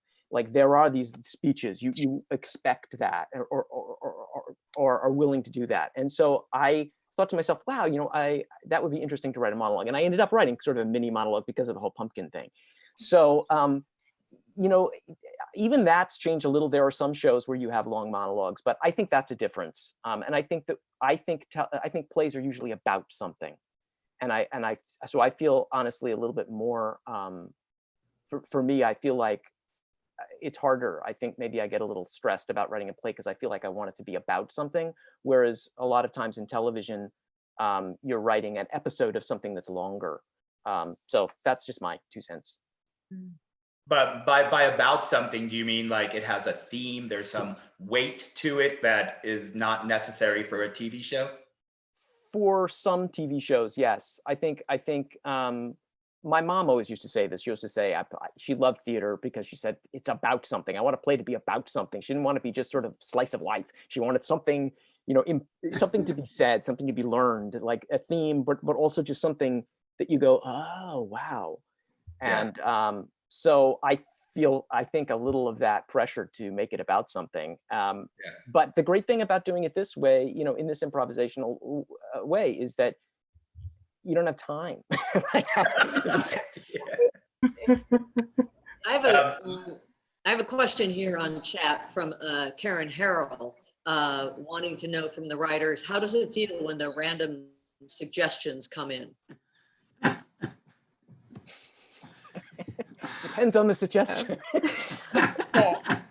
Past the Sriracha was a real killer, because coming so close to the end like that, it was really hard to get my mind around that one. Where did the statue suggestion come from? Yeah. It was actually Gregory Lawrence Stewart. We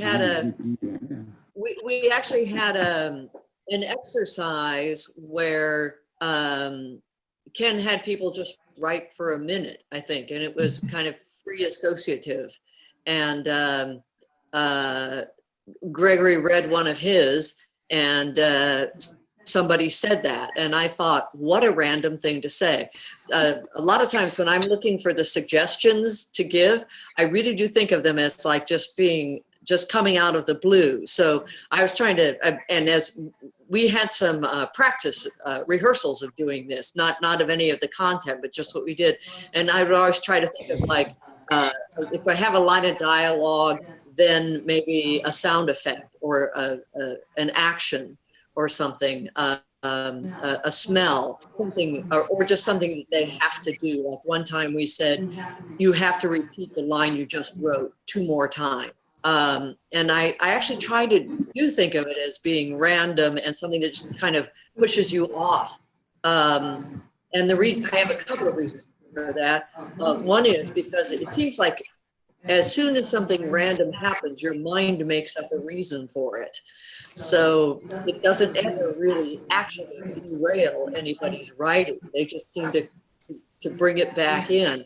And then the other reason is, I think saying something to what Jeff was saying about a play having to be about something.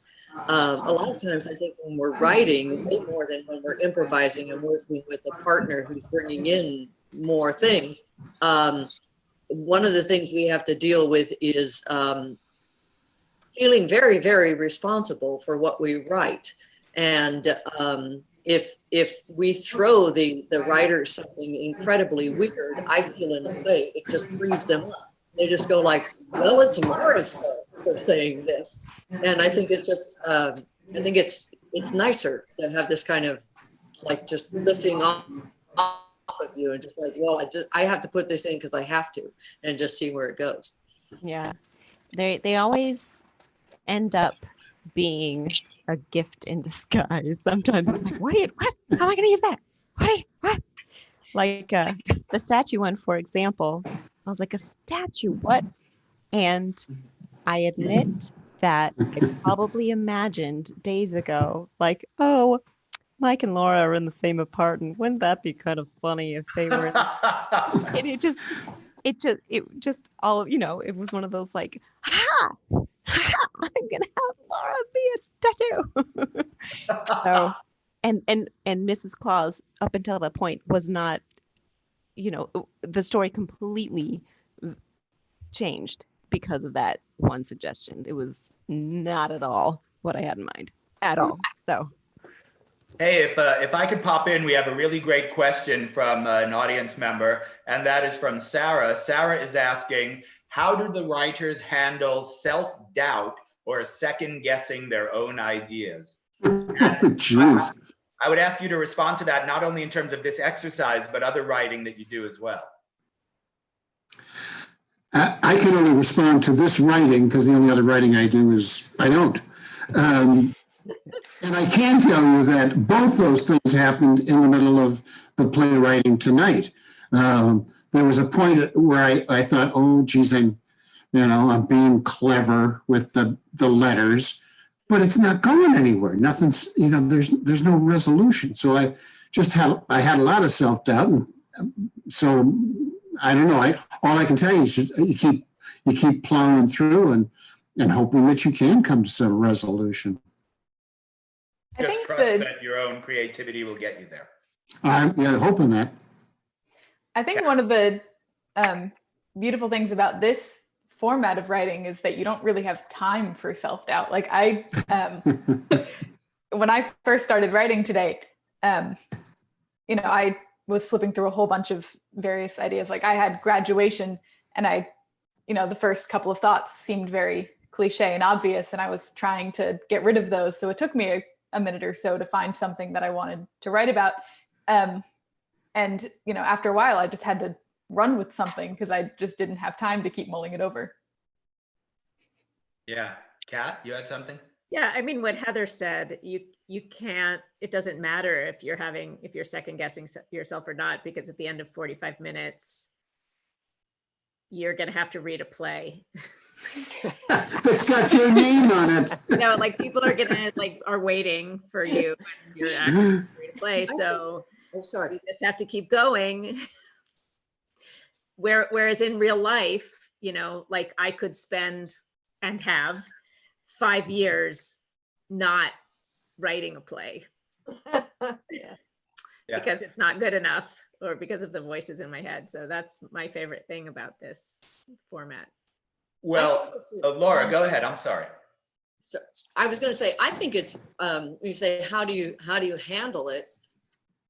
I just think that's an ongoing thing to practice, especially if, I mean, Jeff said earlier, it helps to have a deadline. If you don't have a deadline, you know, I sit down to write something and I know that it's going to make absolutely no difference to other people if I don't write it.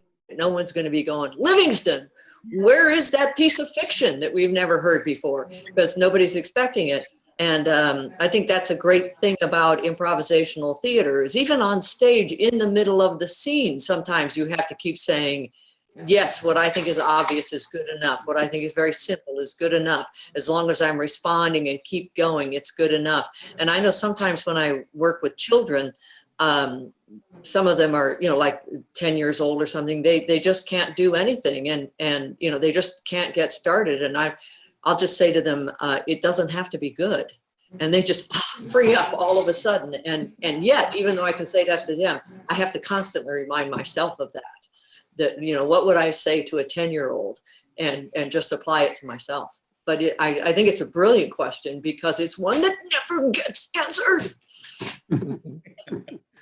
Kat? I'll just add, you know, Anne Lamott has this great book on writing called Bird by Bird, which if you haven't discovered it yet, you should get it. It's also a great book for life. And she talks about the radio station that's playing in our head all the time, and that there are these two voices, one that's always saying like, you're terrible, you're awful, you're never going to amount to anything, every idea you have is terrible. And the other one that's like, you're fantastic, you're the greatest thing in the world, nobody is as good as you. And she says they're always the radio station is always playing, there's nothing you can do about it, but you can sort of just turn down the volume enough that you can keep going without it interfering. So that's sort of the way I deal with it. It's just like, okay, I'm just going to turn down the, like, your ideas are terrible enough so that I can keep writing. Michael, did you have something? No, I'm waving again. You're waving again. All right. Let's see. So that was Bird by Bird, and who was the author, Kat? Anne Lamott. Anne Lamott. Okay, so and it's up there on chat if anybody wants to take a look at that. Well, any last thoughts or questions or anything anybody would like to ask or share?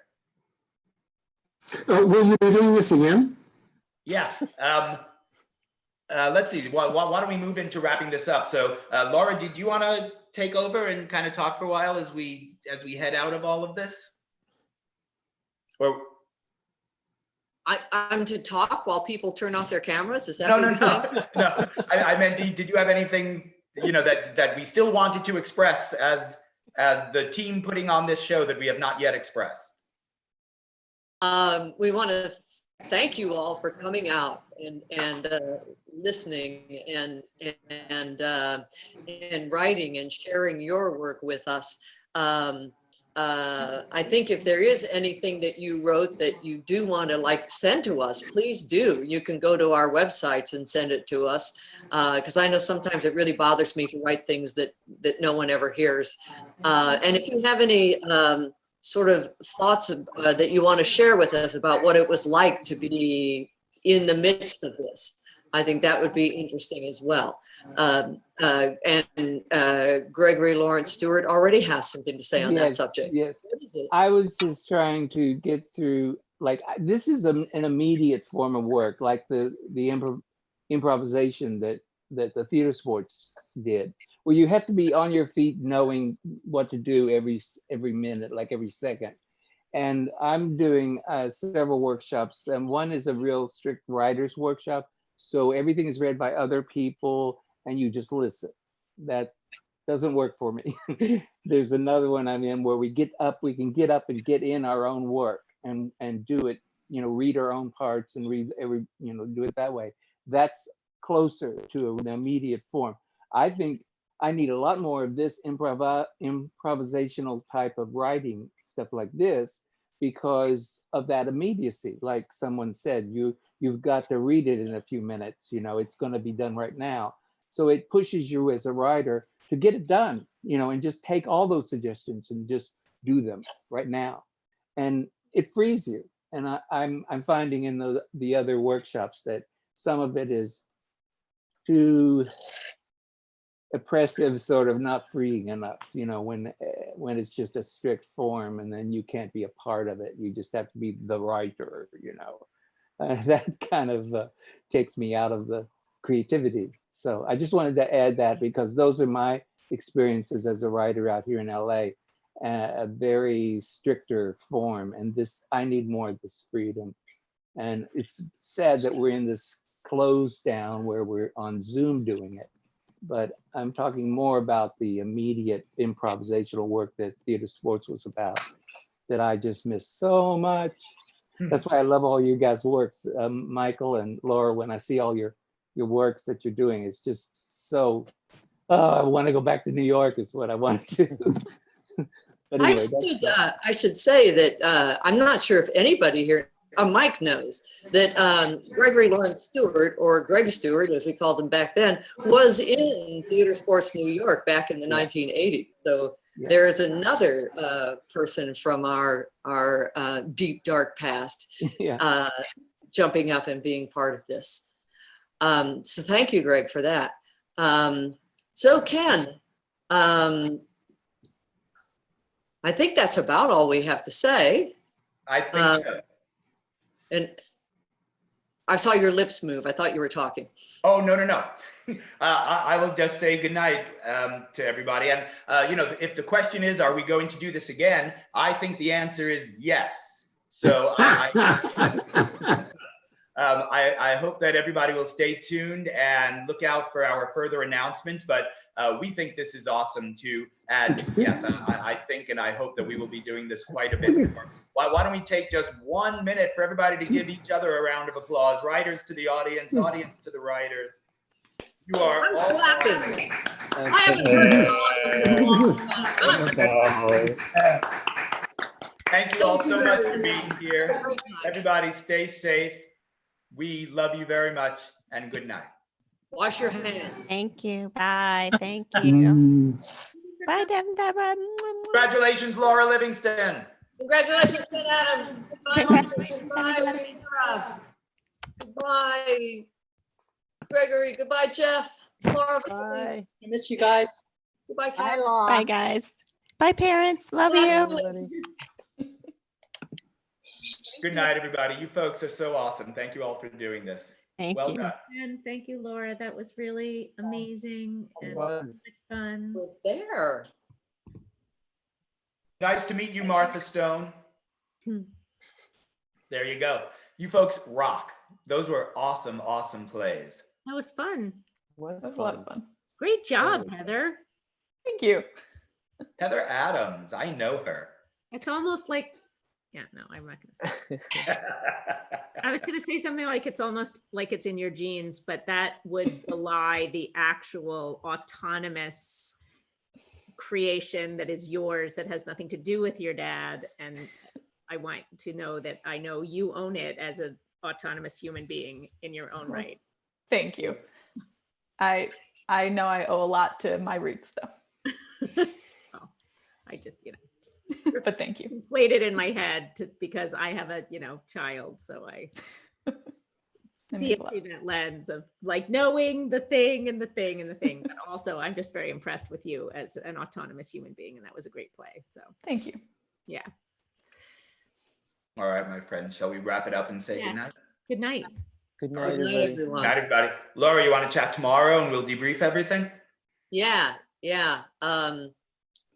Yes. You need a time? Yeah, and I'm pretty flexible tomorrow. Good night. Bye. Good night. Good night. Is there a certain time you want to talk, Laura? Or do you want to chat for 2 minutes now, or are you exhausted? I'm not exhausted. You want to chat now? Should we get on the phone? Yeah, let's do that. Let's end this and I'll give you a call. Okay. All right. Bye-bye. Good night.